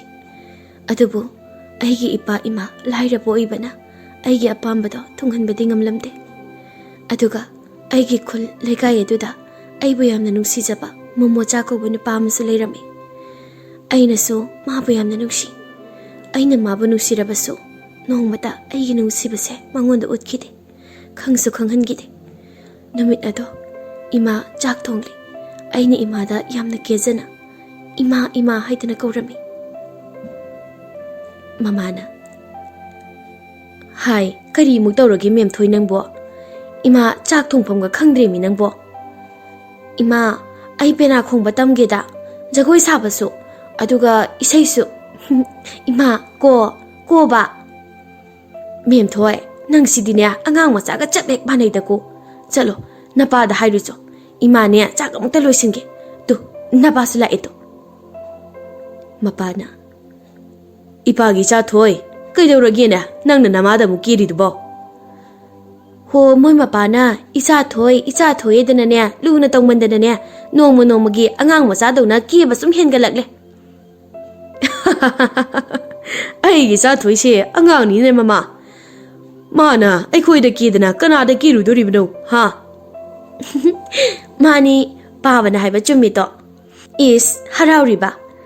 ꯑꯗꯣ ꯅꯆꯥ ꯊꯣꯏꯁꯦ ꯂꯩꯁꯥꯕꯤ ꯐꯥꯔꯕꯅꯦ, ꯃꯃꯥꯟꯅꯕꯤꯗꯤ ꯌꯨꯝ ꯀꯩ ꯄꯥꯟꯅꯕ ꯌꯥꯎꯅꯔꯕꯅꯤꯀꯣ ꯃꯣꯏ ꯃꯄꯥ꯫ ꯃꯣꯏꯅ ꯏꯔꯥꯡ ꯇꯧꯗꯅ ꯉꯟꯅ ꯀꯅꯥꯅ ꯃꯌꯨꯝ ꯄꯥꯜꯂꯣꯏꯒꯦ? ꯑꯗꯣ ꯀꯔꯤꯅꯣ ꯏꯆꯥ ꯊꯣꯏꯅ ꯃꯃꯥꯗ ꯅꯤꯡꯉꯥꯏ ꯇꯧꯔꯤꯕꯣ? ꯍꯥꯏꯔꯣꯗꯅ ꯑꯩꯉꯣꯟꯗ ꯍꯥꯏꯕꯗꯣ ꯅꯄꯥꯗ ꯑꯃꯨꯛ꯫ ꯍꯣ ꯑꯗꯨꯔꯣ ꯄꯥꯕ, ꯑꯩ ꯄꯦꯅꯥ ꯈꯣꯡꯕ ꯇꯝꯒꯦ, ꯑꯗꯨꯒ ꯏꯁꯩꯁꯨ ꯖꯒꯣꯏꯁꯨ꯫ ꯄꯥꯕ ꯀꯣ ꯑꯩ ꯌꯥꯝ ꯇꯝꯅꯤꯡꯉꯦꯕ ꯀꯣ ꯄꯥꯕ꯫ ꯍꯣꯏꯗꯦ ꯍꯩ, ꯇꯝꯍꯜꯂꯒ ꯂꯣꯏꯔꯦ ꯀꯩꯅꯣ, ꯏꯆꯥ ꯊꯣꯏꯅ ꯑꯁꯨꯛ ꯌꯥꯝꯅ ꯄꯥꯝꯂꯒꯕꯣ꯫ ꯏꯄꯥꯅ ꯀꯔꯤꯒꯤ ꯇꯝꯍꯟꯗꯅꯤ ꯍꯥꯏꯒꯦ? ꯏꯁ ꯀꯔꯥꯏꯗꯒꯤ ꯁꯦꯟꯅ ꯇꯝꯍꯟꯗꯧꯔꯤꯕ? ꯑꯩꯒꯤ ꯏꯃꯥ ꯏꯄꯥꯅ ꯑꯁꯨꯛ ꯆꯥꯎꯕ ꯏꯪꯈꯣꯜ ꯑꯃ ꯃꯁꯨꯒꯤꯗꯃꯛꯇ ꯊꯝꯕꯤꯔꯝꯂꯤꯕꯁꯤꯗꯤ ꯃꯇꯦꯛ ꯑꯃ ꯌꯣꯟꯊꯣꯛꯂꯒ ꯇꯝꯍꯟꯗꯧꯔꯤꯕꯅꯤꯗꯅ꯫ ꯃꯄꯥꯒꯤ ꯋꯥꯗꯨ ꯇꯥꯕꯗ ꯃꯦꯝꯊꯣꯏ ꯌꯥꯝꯅ ꯍꯔꯥꯎꯕꯅ ꯃꯄꯥꯗ ꯀꯦꯖꯩ꯫ ꯑꯁꯨꯝꯅ ꯃꯄꯥꯅ ꯏꯪꯈꯣꯜ ꯃꯇꯦꯛ ꯑꯃ ꯌꯣꯟꯗꯨꯅ ꯃꯦꯝꯊꯣꯏꯕꯨ ꯄꯨꯗꯨꯅ ꯄꯦꯅꯥ ꯖꯒꯣꯏ ꯇꯝꯕꯤꯕ ꯌꯥꯝꯅ ꯍꯩꯕ ꯑꯣꯖꯥ ꯑꯃꯒꯤ ꯃꯌꯨꯝꯗ ꯍꯩꯅꯕ ꯆꯠꯂꯝꯃꯤ꯫ ꯑꯗꯨꯕꯨ ꯑꯣꯖꯥ ꯑꯗꯨ ꯅꯨꯄꯤ ꯑꯉꯥꯡ ꯂꯩꯔꯕ ꯅꯨꯄꯤ ꯑꯉꯥꯡ ꯈꯔ ꯆꯣꯞꯄ ꯑꯣꯖꯥ ꯑꯃꯁꯨ ꯑꯣꯏꯔꯝꯃꯤ꯫ ꯑꯣꯖꯥ ꯑꯗꯨꯅ ꯃꯦꯝꯊꯣꯏ ꯍꯦꯛ ꯎꯕꯒ ꯌꯥꯝꯅ ꯍꯔꯥꯎꯅ ꯍꯌꯦꯡꯗꯒꯤ ꯂꯥꯛꯅꯅꯕꯁꯨ ꯍꯥꯏꯔꯛꯂꯝꯃꯤ꯫ ꯑꯗꯨꯕꯨ ꯃꯦꯝꯊꯣꯏꯒꯤ ꯏꯆꯝ ꯆꯝꯖꯕ ꯃꯄꯥꯗꯨꯅꯗꯤ ꯑꯣꯖꯥ ꯑꯗꯨꯒꯤ ꯂꯝꯆꯠ ꯈꯪꯗꯕꯅꯤꯅ ꯌꯥꯝꯅ ꯍꯔꯥꯎꯖꯔꯝꯃꯤ꯫ ꯑꯣꯖꯥ ꯑꯗꯨꯅ, ꯍꯌꯦꯡꯗꯒꯤ ꯑꯗꯨꯝ ꯂꯥꯛꯍꯜꯂꯣꯅꯦ꯫ ꯃꯄꯥꯅ, ꯌꯥꯝ ꯅꯨꯡꯉꯥꯏꯖꯔꯦ ꯑꯣꯖꯥ, ꯑꯩ ꯍꯌꯦꯡꯗꯒꯤ ꯏꯆꯥ ꯅꯨꯄꯤꯁꯦ ꯑꯣꯖꯥꯒꯤ ꯃꯅꯥꯛꯇ ꯊꯤꯟꯖꯔꯛꯂꯒꯦ ꯑꯣꯖꯥ꯫ ꯍꯣꯏ ꯍꯣꯏ꯫ ꯑꯣꯟꯊꯣꯛꯅ ꯆꯨꯡ ꯐꯤꯔꯥꯟ ꯆꯥꯅ ꯐꯖꯈ꯭ꯔꯦꯗ ꯅꯨꯄꯤ ꯃꯆꯥꯁꯤꯗꯤ꯫ ꯃꯦꯝꯊꯣꯏꯒ ꯃꯄꯥꯒꯤ ꯍꯦꯛ ꯆꯠꯈꯤꯕꯒ ꯑꯣꯖꯥꯗꯣ ꯃꯦꯝꯊꯣꯏꯗ ꯌꯥꯝ ꯆꯣꯞꯅ ꯇꯨꯡꯗꯒꯤ ꯌꯦꯡꯗꯨꯅ ꯂꯩꯍꯧꯏ꯫ ꯅꯨꯃꯤꯗꯥꯡ ꯋꯥꯏꯔꯝꯒꯤ ꯃꯇꯝꯅꯤ꯫ ꯃꯦꯝꯊꯣꯏ ꯈꯨꯟꯒꯤ ꯄꯨꯈ꯭ꯔꯤꯗꯒꯤ ꯏꯁꯤꯡ ꯁꯣꯛꯄ ꯊꯣꯔꯛꯂꯝꯃꯤ꯫ ꯃꯦꯝꯊꯣꯏꯕꯨ ꯅꯨꯡꯁꯤꯖꯕ ꯃꯣꯃꯣꯆꯥ ꯃꯃꯥꯟꯅꯕ ꯑꯃꯒ ꯃꯦꯝꯊꯣꯏꯕꯨ ꯇꯨꯃꯤꯟ ꯇꯨꯃꯤꯟ ꯌꯦꯡꯖꯗꯨꯅ ꯂꯩꯔꯝꯃꯤ꯫ ꯃꯃꯥꯟꯅꯕꯗꯨꯅ, ꯃꯔꯣ, ꯅꯪꯕꯨ ꯃꯦꯝꯊꯣꯏꯁꯦ ꯇꯨꯃꯤꯟꯅ ꯌꯦꯡꯗꯅ ꯋꯥꯈꯜꯗ ꯂꯨꯍꯣꯡꯂꯒꯦ ꯍꯥꯏꯕ꯭ꯔꯕ? ꯑꯗꯨꯒꯤ ꯃꯍꯨꯠꯇꯅꯦ ꯃꯥꯒꯤ ꯃꯅꯥꯛꯇ ꯆꯪꯂꯒ, ꯃꯦꯝꯊꯣꯏ ꯑꯩ ꯅꯪꯕꯨ ꯌꯥꯝꯅ ꯅꯨꯡꯁꯤ ꯄꯥꯝꯃꯤ, ꯑꯩ ꯅꯪꯒ ꯂꯨꯍꯣꯡꯕ ꯄꯥꯝꯃꯦꯗꯅ ꯀꯣꯛ ꯂꯥꯎꯅ ꯍꯥꯏꯔꯣꯕ, ꯑꯁꯤꯅ ꯐꯠꯇ꯭ꯔꯃꯤꯇꯣ꯫ ꯃꯣꯃꯣꯆꯥꯅ, ꯃꯈꯥ ꯂꯣꯏꯔꯕꯣ? ꯃꯈꯥ ꯑꯃꯨꯛ ꯇꯥꯅꯤꯡꯂꯤ ꯃꯥꯜꯂꯤꯅꯦꯁꯦ꯫ ꯑꯗꯨꯗꯤ ꯇꯥꯔꯣꯀꯣ, ꯇꯥꯔꯣꯅ꯫ ꯁꯦ ꯃꯦꯝꯊꯣꯏ, ꯑꯩ ꯅꯪꯕꯨ ꯌꯥꯝ ꯂꯨꯅ ꯇꯧꯕꯤꯅꯤ, ꯑꯉꯥꯡ ꯌꯥꯎꯔꯕ ꯀꯥꯟ ꯅꯪꯅ ꯄꯥꯝꯕ ꯑꯉꯥꯡ ꯃꯃꯤꯡꯁꯨ ꯑꯗꯨꯝ ꯊꯣꯟꯅꯤ, ꯑꯗꯨꯒ ꯌꯨꯝꯒꯤ ꯊꯕꯛ ꯏꯪꯈꯥꯡꯁꯨ ꯑꯩꯅ ꯂꯣꯏꯅ ꯇꯧꯒꯅꯤ꯫ ꯆꯥꯛ ꯊꯣꯡꯕ, ꯋꯥꯏ ꯇꯩꯕ, ꯀꯣꯟ ꯐꯦꯡꯕ, ꯐꯤ ꯁꯨꯕ, ꯑꯉꯥꯡ ꯂꯧꯕ ꯑꯩꯅ ꯂꯣꯏꯅ ꯇꯧꯅꯤ꯫ ꯇꯧꯕꯇꯕꯨ ꯅꯪꯅ ꯑꯩꯒꯤ ꯏꯅꯥꯛꯇ ꯂꯦꯡꯗꯅꯇ ꯅꯨꯡꯁꯤꯅ ꯂꯩꯕꯤꯌꯨ꯫ ꯁꯦ ꯑꯩꯅ ꯍꯧꯖꯤꯛ ꯍꯥꯏꯔꯤꯗꯣ ꯃꯦꯝꯊꯣꯏꯒꯤ ꯃꯅꯥꯛꯇ ꯆꯪꯂꯒ ꯑꯃꯨꯛꯇ ꯍꯥꯏꯔꯒ ꯌꯦꯡꯉꯨꯁꯦ꯫ ꯃꯁꯤꯗꯕꯨ ꯃꯦꯝꯊꯣꯏꯅꯕꯨ ꯍꯣꯏꯅ ꯍꯦꯛ ꯍꯥꯏꯔꯛꯇ꯭ꯔꯕ ꯑꯩ ꯁꯤꯕꯤꯒꯦ ꯍꯥꯏꯁꯤꯅꯦ꯫ ꯍꯧꯖꯤꯛ ꯍꯥꯏꯔꯨꯔꯒꯦ ꯑꯗꯨꯗꯤ꯫ ꯑꯗꯨ ꯃꯔꯣ, ꯃꯥꯅ ꯑꯃꯨꯛ ꯌꯥꯔꯛꯇ꯭ꯔꯗꯤ ꯀꯃꯥꯏꯅ ꯇꯧꯕ? ꯑꯗꯨꯗꯤ ꯅꯪ ꯁꯤꯈꯤꯕ ꯌꯥꯔꯦ꯫ ꯆꯠꯂꯣ, ꯑꯩꯅ ꯍꯧꯖꯤꯛ ꯍꯥꯏꯈꯤꯕꯗꯣ ꯃꯦꯝꯊꯣꯏꯗ ꯍꯥꯏꯔꯨꯆꯣ꯫ ꯊꯦꯡꯊꯈ꯭ꯔꯗꯤꯅꯦ ꯃꯦꯝꯊꯣꯏꯅ ꯑꯇꯣꯞꯄ ꯅꯨꯄꯥ ꯑꯃꯗ ꯂꯨꯍꯣꯡꯈ꯭ꯔꯀꯥꯟꯗ ꯍꯥꯏꯔꯨꯕꯗꯤ ꯌꯥꯔꯣꯏꯀꯣ ꯃꯔꯨꯞ ꯅꯪ꯫ ꯑꯗꯨꯗꯤ ꯍꯥꯏꯔꯨꯔꯒꯦ ꯃꯔꯣ꯫ ꯑꯩ ꯌꯨꯝ ꯆꯪꯈ꯭ꯔꯣꯔꯥ, ꯅꯠꯇ꯭ꯔꯒ ꯃꯦꯝꯊꯣꯏꯁꯦ ꯊꯣꯛꯂꯛꯑꯅꯨꯗꯅ ꯇꯥꯟꯁꯤꯟꯈ꯭ꯔꯣꯔꯕ? ꯍꯥꯏꯒꯦꯅ ꯂꯩꯇꯨꯝ ꯁꯥꯗꯅ ꯑꯗꯨꯝ ꯐꯝꯂꯒ ꯂꯩꯕ? ꯆꯠꯂꯣ ꯍꯥꯏꯔꯨꯔꯣ ꯍꯥꯏꯕꯅꯦ ꯃꯔꯨꯞ ꯅꯪꯕꯣ, ꯆꯠꯂꯣꯃꯦ꯫ ꯍꯣꯏ ꯃꯔꯨꯞ, ꯆꯠꯂꯒꯦ꯫ ꯑꯗꯣ ꯈꯔ ꯂꯥꯞꯅꯗꯤ ꯍꯥꯏꯌꯨꯍꯦ, ꯏꯁꯤꯡ ꯀꯣꯟꯗꯣ ꯑꯃꯨꯛ ꯊꯣꯝꯃꯛꯀꯅꯤꯀꯣ꯫ ꯃꯣꯃꯣꯆꯥ ꯃꯦꯝꯊꯣꯏꯒꯤ ꯃꯅꯥꯛꯇ ꯌꯥꯝ ꯀꯤꯅ ꯏꯀꯥꯏꯅ ꯆꯪꯈꯤ꯫ ꯑꯗꯨꯒ ꯃꯃꯥꯟꯅꯕꯅ ꯍꯥꯏꯕꯗꯨꯃꯛ ꯃꯣꯃꯣꯆꯥꯅ ꯃꯦꯝꯊꯣꯏꯗ ꯍꯥꯏꯔꯝꯃꯤ꯫ ꯃꯣꯃꯣꯆꯥꯒꯤ ꯋꯥꯗꯨ ꯍꯦꯛ ताबदा मेमथोई यामना साउना मोमोचादा येंगलई। मोमोचा कलाक थक थक निई ममितना मखादा अमुक मथक्ता अमुक ममानबदा अमुक येंगदुना लई। ꯑꯗꯨꯕꯨ ꯑꯁꯦꯡꯕꯗꯤ ꯃꯣꯃꯣꯆꯥꯒꯤ ꯋꯥꯗꯣ ꯇꯥꯔꯒ ꯃꯦꯝꯊꯣꯏꯒꯤ ꯊꯃꯣꯏꯗꯗꯤ ꯌꯥꯝꯅ ꯍꯔꯥꯎꯖꯔꯝꯃꯤ꯫ ꯃꯃꯥꯟꯅꯕꯅ ꯑꯩꯕꯨ ꯆꯠꯍꯧꯕꯅ ꯐꯗꯣꯏꯔꯅꯦ꯫ ꯃꯦꯝꯊꯣꯏꯒꯤ ꯁꯤꯡꯀꯣꯟꯁꯤꯅ ꯃꯔꯨꯞ ꯃꯣꯃꯣꯆꯥꯗ ꯊꯣꯝꯕꯗꯣ ꯃꯗꯨꯗ ꯌꯦꯡꯂꯒ ꯆꯦꯜꯂꯒꯦ ꯊꯩ꯫ ꯃꯦꯝꯊꯣꯏꯅ ꯑꯩꯕꯨ ꯍꯣꯏ ꯍꯥꯏꯔꯁꯤꯔꯅꯦ? ꯌꯥꯝ ꯅꯨꯡꯁꯤ ꯍꯥꯏꯕ ꯃꯥꯒꯤ ꯃꯇꯧꯁꯦ꯫ ꯑꯗꯣ ꯍꯥꯏꯈꯤꯔꯣꯏꯗ, ꯈꯔꯒ ꯆꯥꯍꯟꯈꯤꯒꯦ꯫ ꯑꯩꯅ ꯃꯥꯁꯦ ꯅꯨꯡꯁꯤ ꯍꯦꯛ ꯈꯪꯍꯟꯈꯤꯕꯗ ꯃꯥꯅ ꯑꯣꯏꯅ ꯑꯩꯉꯣꯟꯗ ꯆꯥꯎꯁꯤꯜꯂꯛꯇꯣꯏꯅꯤ꯫ ꯑꯗꯨꯅ ꯈꯔ ꯆꯥꯍꯟꯈꯤꯒꯦ꯫ ꯃꯣꯃꯣꯆꯥꯅ ꯑꯃꯨꯛ ꯀꯔꯤꯅꯣ ꯑꯩꯅ ꯍꯧꯖꯤꯛ ꯇꯧꯗꯣꯏꯁꯤꯕꯣ? ꯃꯦꯝꯊꯣꯏꯗ ꯌꯦꯡꯕꯁꯨ ꯉꯝꯗ, ꯃꯥꯅꯁꯨ ꯀꯔꯤꯝꯇ ꯍꯥꯏꯔꯛꯇ, ꯍꯟꯕꯁꯨ ꯑꯃꯨꯛ ꯉꯝꯗ, ꯀꯂꯥꯛꯁꯤꯅ ꯃꯔꯣꯜ ꯑꯃ ꯊꯛ ꯊꯛ ꯅꯤꯛꯄꯅꯁꯨ ꯂꯣꯏꯔꯦ꯫ ꯑꯁ ꯀꯔꯤꯅꯣ ꯑꯩꯅ ꯇꯧꯗꯣꯏꯁꯤꯕꯣ? ꯃꯃꯥꯟꯅꯕꯗꯨꯅ ꯀꯔꯤꯅꯣ ꯃꯥꯅ ꯇꯧꯔꯤꯁꯤꯕꯣ? ꯃꯦꯝꯊꯣꯏꯁꯦ ꯏꯁꯤꯡ ꯀꯣꯟ ꯄꯥꯏꯈ꯭ꯔꯦꯅꯦ꯫ ꯁꯣꯏꯗꯅ ꯃꯣꯃꯣꯆꯥꯗ ꯊꯣꯝꯒꯗꯧ ꯃꯥꯜꯂꯤ꯫ ꯑꯗꯨꯒ ꯑꯩꯅ ꯃꯔꯨꯞ ꯃꯣꯃꯣꯆꯥꯗ ꯃꯦꯝꯊꯣꯏꯅ ꯌꯥꯔꯛꯇ꯭ꯔꯗꯤ ꯑꯩ ꯁꯤꯕꯤꯌꯦ ꯀꯥꯏꯅ ꯍꯥꯏꯔꯤꯗꯨꯅ ꯀꯃꯥꯏꯅ ꯇꯧꯕ? ꯍꯣꯔꯦꯟ ꯑꯩꯕꯨ ꯁꯤꯗꯕ ꯌꯥꯔꯣꯏꯅ ꯃꯣꯃꯣꯆꯥꯅ ꯍꯥꯏꯔꯛꯑꯗꯤ ꯑꯩ ꯀꯃꯥꯏꯅ ꯇꯧꯅꯤ ꯇꯧꯁꯤꯗꯤ? ꯃꯦꯝꯊꯣꯏꯁꯤ ꯊꯣꯝꯗꯤ ꯊꯣꯝꯂꯝꯗ꯭ꯔꯦꯅꯦ꯫ ꯃꯦꯝꯊꯣꯏ ꯏꯁꯤꯡ ꯀꯣꯟꯗꯨ ꯄꯥꯏꯔꯒ ꯌꯥꯝ ꯁꯥꯎꯅ ꯂꯩꯊꯣꯛꯇꯨꯅ ꯆꯠꯈꯤ꯫ ꯑꯗꯨꯒ ꯍꯦꯛ ꯂꯩꯊꯣꯛꯈꯤꯕꯒ ꯌꯥꯝ ꯍꯔꯥꯎꯅ ꯅꯣꯛꯐꯦꯠ ꯑꯃꯨꯛ ꯇꯧꯖꯩ꯫ ꯃꯣꯃꯣꯆꯥꯗꯤ ꯈꯟꯗꯕꯅꯤꯅ ꯌꯥꯝ ꯏꯀꯥꯏꯅ ꯃꯃꯥꯟꯅꯕꯒꯤ ꯃꯅꯥꯛꯇ ꯂꯥꯛꯏ꯫ ꯃꯃꯥꯟꯅꯕꯅ ꯃꯦꯝꯊꯣꯏꯁꯤ ꯅꯣꯛꯏꯅꯦ꯫ ꯃꯥꯁꯨ ꯃꯣꯃꯣꯆꯥꯁꯤ ꯌꯥꯗꯤ ꯌꯥꯔꯤ, ꯑꯗꯨꯒ ꯌꯥꯁꯤꯟꯅꯗꯕꯒꯤ ꯋꯥꯅꯦꯕ꯫ ꯅꯨꯄꯤ ꯍꯥꯏꯔꯤꯁꯤꯅꯦ ꯃꯃꯟ ꯀꯥꯍꯜꯂꯤꯕ꯫ ꯃꯣꯃꯣꯆꯥꯅ ꯃꯔꯨꯞ, ꯃꯦꯝꯊꯣꯏꯗꯣ ꯌꯥꯝ ꯁꯥꯎꯈ꯭ꯔꯦ, ꯋꯥꯍꯩ ꯑꯃꯐꯥꯎ ꯍꯥꯏꯔꯝꯗꯦ꯫ ꯃꯥꯒꯤ ꯑꯁꯥꯎꯕ ꯃꯤꯠꯌꯦꯡꯗꯣ ꯌꯥꯝꯅꯁꯨ ꯀꯤ꯫ ꯑꯩ ꯑꯃꯨꯛ ꯍꯟꯅ ꯃꯦꯝꯊꯣꯏꯗ ꯅꯨꯡꯁꯤꯒ ꯍꯥꯏꯖꯔꯔꯣꯏꯗ꯫ ꯃꯔꯨꯞ, ꯃꯦꯝꯊꯣꯏꯗ ꯁꯥꯎꯖꯤꯟꯅꯔꯤꯕꯅꯤꯅꯦ꯫ ꯃꯦꯝꯊꯣꯏꯅ ꯃꯔꯨꯞꯄꯨ ꯅꯨꯡꯁꯤꯅꯦ꯫ ꯑꯩꯅ ꯃꯦꯝꯊꯣꯏꯒꯤ ꯃꯤꯅꯣꯛꯇꯣ ꯌꯥꯝ ꯐꯖꯅ ꯎꯍꯧꯔꯕꯅꯤ꯫ ꯑꯗꯣ ꯅꯪꯗꯤ ꯄꯪꯕꯅꯤꯅ ꯎꯔꯝꯃꯣꯏꯅꯦ ꯎꯔꯝꯃꯣꯏꯕ꯫ ꯀꯔꯤ? ꯃꯥꯅ ꯀꯔꯝ ꯀꯥꯟ ꯅꯣꯛꯂꯝꯃꯤꯕ? ꯑꯗꯨꯒ ꯃꯥꯅ ꯑꯩ ꯅꯨꯡꯁꯤꯗꯤ ꯀꯃꯥꯏꯅ ꯈꯪꯉꯤꯕ? ꯌꯥꯔꯦꯁꯦ, ꯑꯩ ꯂꯣꯏ ꯈꯪꯉꯦ꯫ ꯂꯥꯎ ꯑꯁ꯭ꯋꯥꯏꯐꯥꯎꯗ ꯊꯣꯛꯂꯨꯁꯤ, ꯑꯩꯒꯤ ꯅꯨꯡꯁꯤꯗꯣ ꯑꯃꯨꯛ ꯌꯦꯡꯂꯨꯁꯦꯕ꯫ ꯃꯣꯃꯣꯆꯥꯒ ꯃꯃꯥꯟꯅꯕꯒ ꯃꯣꯏ ꯑꯅꯤꯗꯣ ꯊꯣꯛꯈꯤꯕꯒ ꯃꯦꯝꯊꯣꯏꯕꯨ ꯂꯨꯝꯖꯕ ꯊꯪꯅꯕ ꯈꯨꯜꯒꯤ ꯅꯍꯥ ꯈꯔꯁꯨ ꯃꯦꯝꯊꯣꯏꯒꯤ ꯌꯨꯝꯂꯣꯝꯗ ꯃꯦꯝꯊꯣꯏ ꯂꯨꯝꯕ ꯆꯪꯈꯤ꯫ ꯑꯁꯨꯝꯅ ꯅꯣꯡꯉꯥꯟꯕꯒ ꯅꯨꯃꯤꯗꯥꯡ ꯋꯥꯏꯔꯝꯒꯤ ꯃꯇꯝꯗ ꯃꯦꯝꯊꯣꯏ ꯃꯄꯥꯅ ꯄꯦꯅꯥꯒꯤ ꯑꯣꯖꯥꯒꯤ ꯃꯅꯥꯛꯇ ꯊꯤꯜꯂꯝꯃꯤ꯫ ꯑꯗꯨꯒ ꯂꯧꯕꯁꯨ ꯃꯄꯥꯅ ꯑꯗꯨꯝ ꯆꯠꯂꯝꯃꯤ꯫ ꯅꯨꯃꯤꯠ ꯈꯔꯅꯤꯒꯤ ꯃꯇꯨꯡ ꯃꯣꯃꯣꯆꯥꯅ ꯃꯦꯝꯊꯣꯏꯕꯨ ꯃꯄꯥꯅ ꯅꯨꯡꯇꯤꯒꯤ ꯊꯤꯟꯗꯣꯛ ꯊꯤꯟꯖꯤꯟ ꯇꯧꯕꯗꯣ ꯀꯔꯤꯒꯤꯅꯣ ꯍꯥꯏꯅ ꯈꯜꯂꯝꯃꯤ꯫ ꯃꯣꯃꯣꯆꯥꯅ ꯃꯔꯨꯞ, ꯃꯦꯝꯊꯣꯏꯁꯦ ꯅꯨꯡꯇꯤꯒꯤ ꯃꯄꯥꯅ ꯊꯤꯟꯗꯣꯛ ꯊꯤꯟꯖꯤꯟ ꯇꯧꯔꯤꯁꯦ ꯀꯥꯏꯗ ꯑꯣꯏꯔꯖꯥꯠꯅꯣ? ꯀꯩꯅꯣ ꯅꯪ ꯈꯪꯗ꯭ꯔꯤꯕꯣ ꯍꯥꯏꯁꯦ? ꯈꯪꯗꯕꯩꯅꯦ ꯑꯩꯅ ꯍꯪꯉꯤꯁꯦ꯫ ꯑꯁ ꯅꯪꯅ ꯉꯍꯥꯟꯈꯩ ꯃꯦꯝꯊꯣꯏ ꯂꯨꯝꯖꯔꯤꯕ ꯅꯨꯡꯁꯤꯖꯔꯤꯕꯁꯤꯕꯨ ꯀꯃꯥꯏꯅꯅꯣꯕ? ꯅꯣꯛꯄꯨ ꯅꯣꯛꯅꯤꯡꯉꯤ꯫ ꯃꯃꯥꯏꯗꯪꯗ꯭ꯔꯕ? ꯑꯗꯣ ꯃꯦꯝꯊꯣꯏꯅ ꯃꯄꯥꯒ ꯅꯨꯡꯇꯤꯒꯤ ꯆꯠꯂꯤꯁꯦ ꯊꯪꯅꯕ ꯈꯨꯜꯒꯤ ꯄꯦꯅꯥꯒꯤ ꯑꯣꯖꯥ ꯂꯩꯕꯗꯣ ꯈꯪꯉꯤꯗꯅ, ꯃꯣꯏꯒꯤ ꯌꯨꯝꯗꯅꯤ꯫ ꯃꯣꯏꯗꯗꯤ ꯀꯩꯗꯧꯕ ꯆꯠꯂꯤꯖꯥꯠꯅꯣ? ꯑꯗꯨꯗꯤ ꯃꯦꯝꯊꯣꯏꯗꯅ ꯍꯪꯂꯨꯔꯣꯗꯅ꯫ ꯑꯁ ꯃꯔꯨꯞ, ꯅꯪ ꯁꯤꯗꯤꯕ, ꯈꯪꯂꯗꯤꯀꯣ ꯍꯥꯏꯔꯣ ꯀꯩꯗꯧꯒꯦ? ꯑꯣ, ꯄꯦꯅꯥ ꯈꯣꯡꯕ ꯇꯝꯕꯅꯦ, ꯍꯧꯒꯠꯂꯣ ꯂꯥꯎ, ꯏꯕꯥꯅꯤꯁꯨ ꯆꯠꯂꯨꯁꯤ꯫ ꯑꯁꯨꯝꯅ ꯅꯨꯃꯤꯠꯁꯤꯗꯒꯤ ꯃꯦꯝꯊꯣꯏꯒ ꯃꯄꯥꯒꯅ ꯄꯦꯅꯥꯒꯤ ꯑꯣꯖꯥꯒꯤ ꯃꯅꯥꯛꯇ ꯆꯠꯄꯗꯣ ꯃꯣꯃꯣꯆꯥꯒ ꯃꯃꯥꯟꯅꯕꯒꯁꯨ ꯇꯨꯃꯤꯟ ꯇꯨꯃꯤꯟꯅ ꯏꯟꯅꯗꯨꯅ ꯍꯦꯛ ꯍꯦꯛ ꯂꯨꯝꯕ ꯆꯠꯂꯝꯃꯤ꯫ ꯑꯗꯨꯅ ꯃꯦꯝꯊꯣꯏꯁꯨ ꯌꯥꯝꯅ ꯍꯔꯥꯎꯖꯔꯝꯃꯤ꯫ ꯃꯦꯝꯊꯣꯏꯅ ꯃꯣꯃꯣꯆꯥꯗ ꯍꯦꯛ ꯍꯦꯛ ꯇꯨꯃꯤꯟ ꯇꯨꯃꯤꯟ ꯌꯦꯡꯂꯛꯄ, ꯍꯔꯥꯎꯅ ꯅꯣꯛꯆꯕꯗꯣ ꯃꯃꯥꯟꯅꯕꯗꯨꯁꯨ ꯎꯔꯝꯃꯤ꯫ ꯑꯗꯨꯕꯨ ꯃꯣꯃꯣꯆꯥꯅꯗꯤ ꯁꯨꯡꯎ ꯍꯦꯛ ꯎꯔꯝꯗꯦ꯫ ꯑꯗꯨꯒ ꯑꯇꯣꯞꯄ ꯈꯨꯜꯒꯤ ꯅꯍꯥꯁꯤꯡꯗꯨꯁꯨ ꯃꯦꯝꯊꯣꯏ ꯂꯨꯝꯕ ꯂꯥꯛꯄꯗ ꯃꯣꯃꯣꯆꯥꯒ ꯃꯃꯥꯟꯅꯕꯒꯗꯣ ꯍꯦꯛ ꯎꯕ ꯈꯨꯗꯤꯡꯒꯤ ꯌꯥꯝꯅꯁꯨ ꯁꯥꯎꯔꯝꯃꯤ꯫ ꯅꯣꯡꯃꯗꯤ ꯃꯄꯥꯅ ꯀꯔꯤꯒꯤꯅꯣꯅꯦ ꯃꯣꯏꯁꯤꯡꯁꯤꯅ ꯅꯨꯡꯇꯤꯒꯤ ꯏꯄꯥ ꯏꯆꯥ ꯂꯥꯛꯄꯗꯁꯨ ꯍꯜꯂꯛꯄꯗꯁꯨ ꯑꯗꯨꯝ ꯂꯩꯔꯝꯂꯤꯕꯁꯤꯕꯣ? ꯏꯆꯥ ꯅꯨꯄꯤ ꯃꯁꯛ ꯐꯖꯕ ꯄꯣꯛꯄꯁꯦ ꯏꯄꯥꯅꯦ ꯏꯆꯥ ꯁꯦꯟꯅꯕ ꯌꯥꯝ ꯋꯥꯗꯧꯔꯤꯕꯣ꯫ ꯑꯩꯈꯣꯏ ꯄꯥꯕꯁꯤꯗꯤꯕ? ꯏꯆꯥ ꯊꯣꯏꯁꯦ ꯍꯔꯥꯎꯔꯤꯁꯤ ꯌꯦꯡꯉꯨꯅꯦ꯫ ꯌꯥꯔꯦꯕ ꯄꯥꯕ꯫ ꯑꯩꯒꯤ ꯏꯆꯥ ꯊꯣꯏꯁꯦ ꯃꯄꯥ ꯑꯩꯉꯣꯟꯗ ꯏꯀꯥꯏꯔ ꯃꯥꯜꯂꯤꯅꯦꯁꯦ꯫ ꯑꯗꯨꯒ ꯃꯣꯏ ꯑꯅꯤꯁꯤꯗꯤ ꯑꯩꯈꯣꯏ ꯈꯨꯜꯒꯤ ꯅꯍꯥꯁꯤꯡ ꯅꯠꯇ꯭ꯔꯅꯦ? ꯃꯣꯏ ꯑꯅꯤꯁꯤꯁꯨ ꯑꯩꯒꯤ ꯏꯆꯥ ꯊꯣꯏ ꯂꯨꯝꯕ ꯂꯥꯛꯏ ꯃꯥꯜꯂꯤꯅꯦꯁꯦ꯫ ꯃꯁꯛꯁꯤꯡꯁꯤꯒ ꯕꯨꯠ ꯑꯣꯟꯕ ꯅꯪꯍꯧꯗꯕ ꯃꯤ ꯍꯦꯛ ꯃꯥꯜꯂꯗꯅ꯫ ꯏꯕꯨꯡ ꯃꯣꯃꯣꯆꯥꯗꯤ ꯃꯁꯛ ꯐꯖꯕꯅꯤꯍꯦ, ꯃꯤꯁꯨ ꯌꯥꯝ ꯐꯕꯅꯦ꯫ ꯃꯦꯝꯊꯣꯏ ꯋꯥꯍꯩꯁꯦ ꯍꯥꯏꯔꯝꯂꯒ ꯃꯃꯥꯏ ꯂꯨꯞꯊꯗꯨꯅ ꯂꯩꯈ꯭ꯔꯦ꯫ ꯑꯁ ꯏꯀꯥꯏꯍꯦ꯫ ibung momocha se phadi phajabani yam phabani kainraga ngashidi isa gi uran ma phare dana nama na ingonda haibadu chumme ba isa toise angang natrabani leisabi pharabani dana hek haibado yare ba baba yum yona na ba amta chatsise ai ware ba baba hawjikti isa se warani ba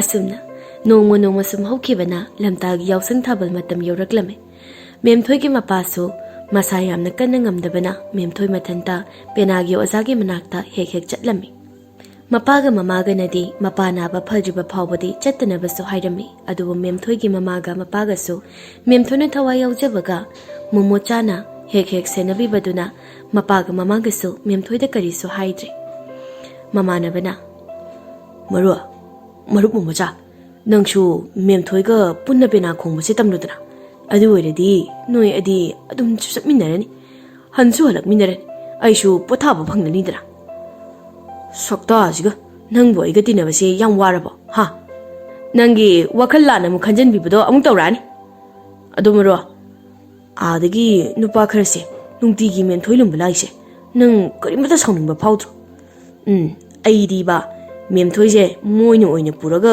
chatkidana buko nang kappaga leijahuni ai leringai da aigi memthoi bu kana da puraga chakhidoiba tu moisina pukidoiba moidi ibani gi mnakta bu lakpula mal moi mariga ibani ga phuna do jalo sisiba tan khreda moina mi yambani na moina soidrin bani phuramani me nupa mari do chanatlaga nupa amana sakyam kengna hairei noi ni sibo memthoi gi pokminaba mabung oidoi natro akhoi mari se adum yetnaraga leiraba mabung ni nati mani dra ado karanu noi ni bo momochana memthoi gi kana oirum do man ge khoini se nupa mana mo aine noi ni se memthoi gi mabung ni sini aduga moi humna nate makhura ni sini hoi ama boiresu aina memthoi gi bor oigedriba nupadani aduga moi humsina aigi luhongbada satin mission khujai paidoriba imanabadani mamanabana momocha aidi si yoradi kiraktre puning bana loine aigi muru momocha sidi chongchingkrene kinnaga thingkrene namna krene ha tinjalo nyachalo koksilune borgi machindo shudlune nungunungari tinjalo momochana nangna bor oidingaida aise memthoi gi mawa mapuroi boirabani khanglabana moi humduna shiri akhoi gi borse sibina leni masigi nu pase phuje amana ai phuge noi ni mamana bse phudalo hai mamana bana si yordi chenchin phuge de hai momochaga moi animaga khongbanaga tasinkhai namnaduna phunai mamana badudi kochen cheli amuk halaga su kawri phana kuina phunaraba matungda momochana moi ani dumadi yam thina khongbalda namsinduna phurami laikhom lainangna su mapi marol pumloi loire tanjadu da memthoi su ozagi yumdagi loiduna thorakle moi singdo memthoi ubada phunaba leptuna tumin leine memthoi di pungak ngakre momochaga mamana bagado memthoi gi manakta tuminna makok non tharaga changki nupa amana khoi chatlasida masigi nupa se memthoi ji amna nu shiram do mal ma phunabada wai songai haide kukan jade na su yam nai mai ku phudo nungti gi sumain sum phunaradi ai sido maleba amana ma oi maro memthoi se mangoda ka thoklam lase ahal khaina haibado thungnaba khudima aseng manu sibana tena ka thokphasu aseng manu sibagi khudam neda chalasila ayo ma nupi khire ngasidagi ayo nupa amana amo maro nangi hojiki wahaido isai oina phongba yam phajani bo amaduna amo ha aseng bra maro mani aseng mani yam phajai ba mayekto ado nadi nae namisimadi memthoi tumdre momocha gi wakhalda adum khanduna lekhre momocha so tumba yadre memthoi na kari khalamgani haine khallubada nongan bagadi memthoi hanagumna pena tamba chatle momocha ga mamana bagaso ngarang phuna bagi masa thindoktuna sektuna inari Ngasidi Memthoi na Momocha da tumin yengjeraga nokpado Momocha na urami. Aduna Momocha nabaga loina phakre. Moi anigi mataudo mamanabada ingang ngakre ngasidi. Memthoi ozagi thongal yauduna Momocha bu nusine yengamlaga changkri. Mamanabana Marup Momocha. How marup? Ayumda halamlage. Karigya. Howjikti aigi mathau tadre. Aduna ayumda halamlage. Karina nang nanganglidubo. Ai thandana Memthoi na loiba kamaina ngai howduino. Howjikti ai yaudrasu yare mi maro. Yare taningdre maro. Karino. Somdana ozaduna Memthoi da thiamduna thabal chongpham khun amada pena khongba chatnanaba hairami. Aduna atai de suti loina thakre Memthoi mathanta ozage manakta lehori. Momocha na Karino moi atai de loina chanakre. Aduga Memthoi de hojik phawba tholaktrishira. Ngahak ngairagi yenglasi tholaktradi ai kauttholuge. Hoi maro ngahak ngairagi yenglasi. Oza ayumda hana chalukige pabasu naba phatri aduna imaga pabagada hana hairamge oza. Hairasu yani ne Memthoi. Horen loiraga nanammaga aigana yum phawba tinbiraga imaga pabagada ai haige. Horen sensu phangdoribani. Aduna nang pabagi anabado yengthokpasu yadadabani ko. Aduga yamna kuidaubasu nateda ngahaktangni. Adudi oza ayumda pawumda pikige ai thonga phawbada tholukige oza. Aikoigi thongalda noigi kanabu leigene. Oh ade ni sira. Nabungsing oidoira. Hairuro. Mamanabaduna Memthoi thole. Ibung aigi yumda paw mata pibiyoba.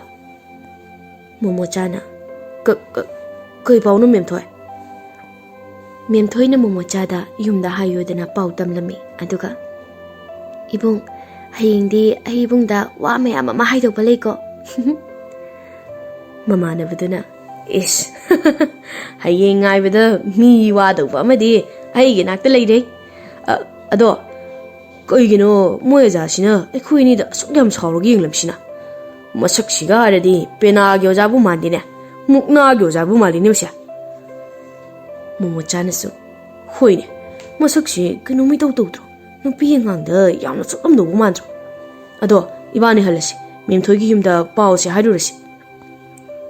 Moi ani Memthoi gi yumda laktuna mamaga mapagada Memthoi na hairakpa wadu tamlami. Mapana Karino ni hariba wasibo. Mamana Boy mapa aidi ngasisi mangha yamna nuwaite haijabani ko. Ai isa thoigi manakta chatluge. Ngaikho mama ibani oina chatlasi. Momochana Khurade isa yamna ngamdaba male. Aduna chatpa kaisu ngamla. Aduga khuraga aiga maruka leminaram. Ai idom chaka chatluge. Mamana baduna aha yani no yani wana na bane. Mamsu mamnaba malene. Khuragi idom chaga leibiramoda. Ai maruko oina chatlurage. Momochagi wado Memthoi gi mamana yarami aduna Momochaga mamana bagado ozadugi yumda laklami. Mamsu phajana mamli.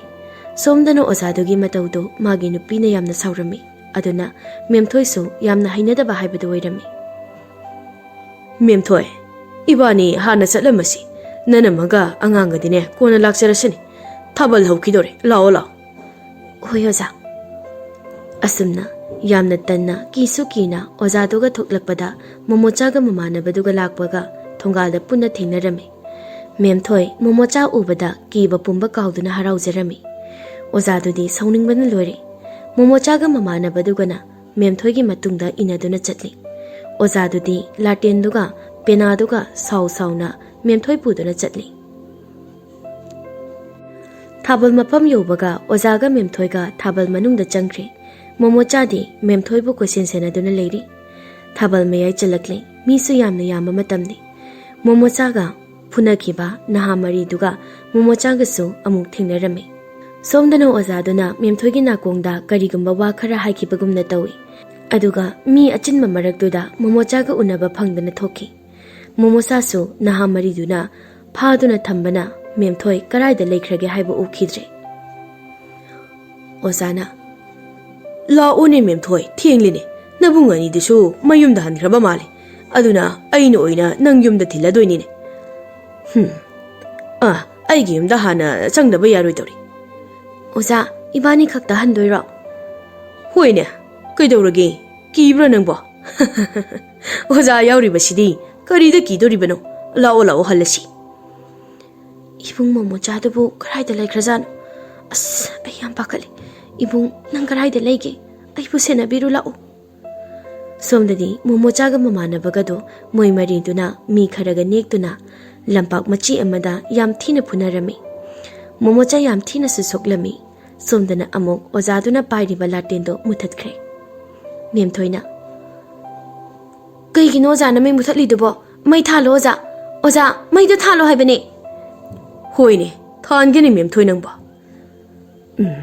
swai mafamsidi law khungba kanamata na tararoi aduna memthoigi khudangse top launa hekta parke oza kaino ozana tawrisibo se thado oza parkano thado haibane memthoi nangbu kigenome aise nangi ozani ni oza aishidi lai gumbani ni aduna ozana haibi yaudi nangba ayo inturum laga labuk lomda chengkrene memthoi ngai khone nangbo kana leige ai thawai am ta kanbiyo ibung nasan mong ta kanbiyo nangna fana kana laurabaso thabal makolsina karamata tabiraroi ne memthoi nangbo adugi saru oza aina haibase yauni nangbo memthoi kibana labuk lomda maikei khangdana kaptuna lauduna dum chelami oza dusu latenduna tanai aduga memthoi gi masamda yali aduga labuk tu de inthurami tanjadu da thabal hanarak pana kharagi makhol tabada memthoi na kanbina ba kanna laurami adubu mi singduna tarabasu hanna yenglamdana chatkibana memthoi phattabo oza dugi makhutta takhirami thabal loina duna mi singsu hanaraklami memthoi khonjal pikna kanbina balaurami adubu azaduna mi khangkrabadi haina amuk kirakduna memthoi bu latenduna makokta thomduna hatlami ish karino inang si dawrisibo isisu utokna patkridera oh memthoi si siraba malene kamai tawne hunchiklamsu yaroi hayeng soidan amuk khangnarakani adagi hainu pambi achoba mo horiba sigi makong tana memthoi si puraki aduga yumdagi yompakluruga phumjilamnake ozaduna memthoi gi asiba masado thangduna hainu makong tana puraklaga thaname aduga yumdagi yompaklururaga memthoi bu hainu makong adu da phumjilamlaga yumda mukhalaklame ozagi nupi duna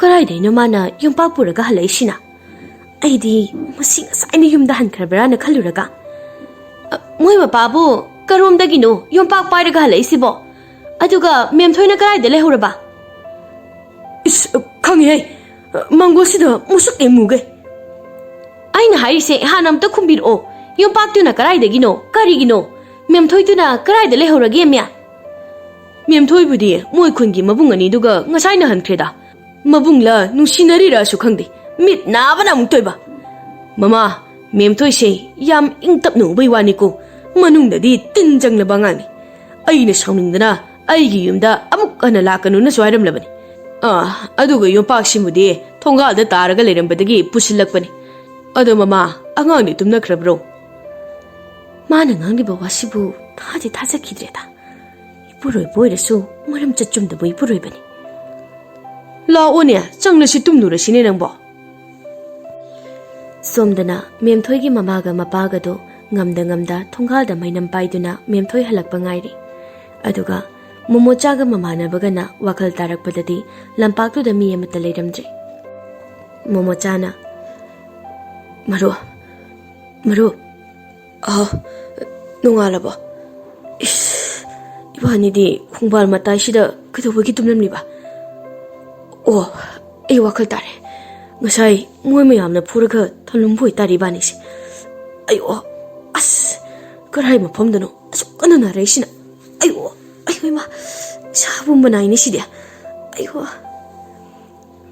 momo jana memthoi di maro thabal loirabanina ojaadaga yumda halamani kaino.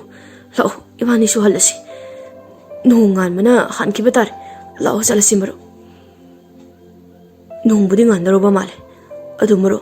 Memthoi hoida han hamta chatlusi. Hojikpo. Hayeng oina chatlasi dana. Memthoi di mayumda tumlam kinya. Adu oiragana nang yumda chatlamo. Ai Memthoi hoida han hamta chatlugi. Nang sidi ba. Ai oi ma. Ai di higa han hamta yeruki. Ayo. Ayo ma. Naiko yamna yarisine. Yamna he. Mama na badu. Momochabu matanda thadok lamba pamdabana moi ani punna Memthoi gi yumda laklami. Momocha machimana tonsu phunabagi I taide. Masa atei se sokli. Momocha na Memthoi gi yum yorakpada Memthoi gi mapaga mamaga do thonga da leiramle. Mama na. Moi mapa isa thoi halaklaba male ne. Isa thoi bo karai. Ai gi sa thoi di. Momocha nueni oire. Aduga Ai cha thoi di kadai. Koi noi dom cha. Memthoi bu yumda halaktri barise. Halaktri ni Momocha. Aduga ai gi cha thoi di noi ni na senabini yumda thilakani dana chatkibadai ne. Ibungo ai gi cha thoi di karai da lehorage. Ipa da sengna hayune. Ai gi cha thoi di bungo. Aduga nangna na mai na mitta I ga tairiba pomli ba duna kamane no. Ha. Momocha na Memthoi gi mamaga mapaga da wari pumbali raba matungda Momocha na Idomcha, Kura, ai ojadugi mayumda amta chatlugi. Ima solaki ibungo. Maro, nang Kuraga leminaramuko. La idomcha, chalasi. Mama na baduna. Ohoi maro, ai Kuraga lehurage. Momochaga Memthoi gi mamaga na ojadugi yum yobaga. Momocha na. Oja! Oja! Tabro oja! Ojadugi nupiduna. Kanano niya asuk nga na. Nungbu ngan mo nga labra niya. Inga niya. Moy mapa, mapa na mi gawin niya. Ozado na. Kaunin gawja siya no. Ay nga agtatong mama. Kung hawat piyo kayo daw bagya, mapa na dong gawlay niya. Taning kilida ko, nga agtapotagi tawra ka. Ozado na tunghang torakpada, Momochaga Memthoi gi mamaga layramba duda kangprik kangi. Kanghe! Momocha na. Oja, Memthoi daw bala ini. Memthoi daw ang tukaw tupiraw ba? Karino day bungo. Memthoi di ngarang tabal loy jingay da nang napuraga chakribaday niya. Karino oja na habirisi ba? Memthoi di oja ka ngarang tabal mapamda adum lay minahubaday niya. Oja, asing ba habiyo? Memthoi karay da lay bagay. Memthoi di... Repeat. Memthoi di nanga nupa amaduga na puraga chakrabadudi. Aina aiga lakminarage habadaso noi anina yada kai puraga chakraga Memthoi karai da lei ka kaidana. Khangde. Noi ga puna irang tau dana hankraga. Memthoi karai da lei kaidana ga. Chalo. Ai ngakta tungge. Kari. Ozana hariba wasibu asimbara. Ai gi sa thoi karai da lehorgi Momocha. Ozana hariba se asimbara hayu Momocha. Hayo. Asimbani ne. Nachanupidasu irang yamna pami. Aina mi oinaba sembige khanbani. Adubu oiroi nachanupido. Aduga ai khangde. Moi ani ne puraga hankibani. Momocha ozaduna oidaba harakpaduda sauningmanduna chungsinduna ozaduga punarami. Ozado Momocha na purakpaduda laurami. Maduda ozadugi sagaigi mi mayam ama tholaktuna khamtoe. Sagaigi mi singna. Kananu nupasina karigi ayuksida migi yumda laklaga nangona puriba. Kanano khangde moigi macha mayumda halaktraga ayona phuribasini magi macha nupidudi naha singsiga ngarang thabal mafamdagi puraga hankrabani aduga aingola tainaribani sagagi mi singduna kariba hera nang asida laaga apau saba yabra ha masi phujale apau yamna sai masi phujalo Momocha do moi mayamna thina phubirami ozadudi tumin nokli aduga Momocha ga Memthoi gi mamaduga amuk halakle. Momocha na mamaduda phana hajarabasu thajatri. Memthoi gi mama macha gi khanbada angaubi gumna su tawri. Yum yorakpaga mamaduna mapada ozana hairakpasing ado amuk tamlaga kappi. Momocha ga mamanabaga do tofam khangdana Memthoi gi yumdagi thorakle. Aduga Memthoi gi mamada tofam khangdana kanna kablakpada lekai gi mi pumba taduna thorakle. Memthoi wari singado taraba matungda mi singaduna momochaga mamanabagado amuk phadana phudana wa hanglami adubu momochade Memthoi wakhalduga phungbangnaduna wakhal choiduna wanthakirami aduga but nupidugi wari su leplami but nupi eduna numitudagi ai pagi anabado hinjin kiduna macha agi wakhalda numit kharani leramlaba matungda thawai thakirami aduga aigi imana wakhal choiduna angaubi amagumna tha khara hinglamlaga thawai thakirami aduga momochade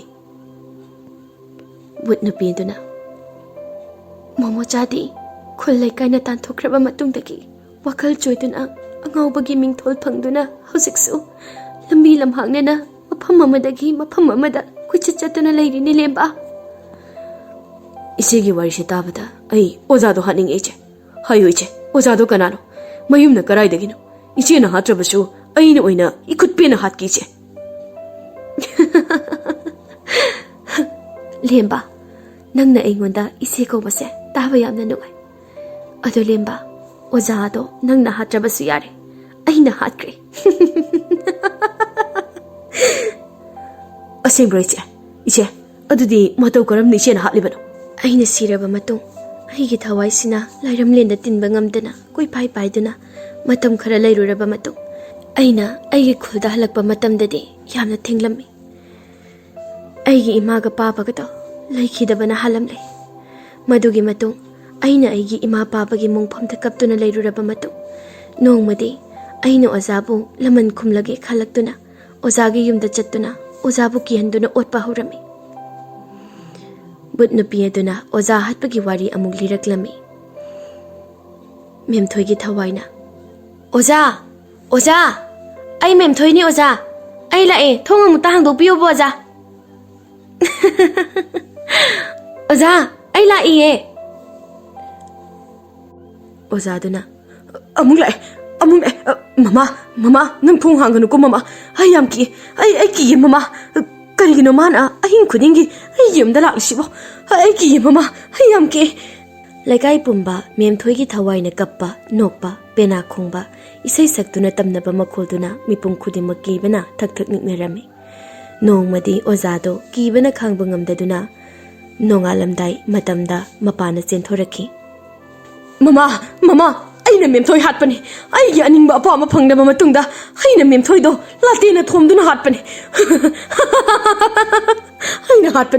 aina hatpani mama lekai Memthoi do aina hatpani ai yam phattaba hoktaba mine aina hatpani Memthoi do sagai ge mi singna imungda amta pharaga pusinse as kamai tawri side phawne he mase aingunda pharakano ai senge lekai tana na balauge Memthoi do aina hatpani latena thomlaga hatpani atu Memthoi gi putni se sida lepaga leiri tu sida se Memthoi ni aingunda pharakano noyum daingunda pharakano sagai ge halamana kanu kolun he amung nan thokini imungda pusilo masi aduga makhom mukhut punsilo masi yamna phoridori sagai gi mingcha chei mana pukti thihalabani masi yamna phoridori mamang da su nupi angang da katu karan torubagi ai khoi kayam thini kai banangkre aduga hojingna amu mana ngang liba singsiu masi shirabasu phibam jana nungai ni sikadaba nate masi ikai kreda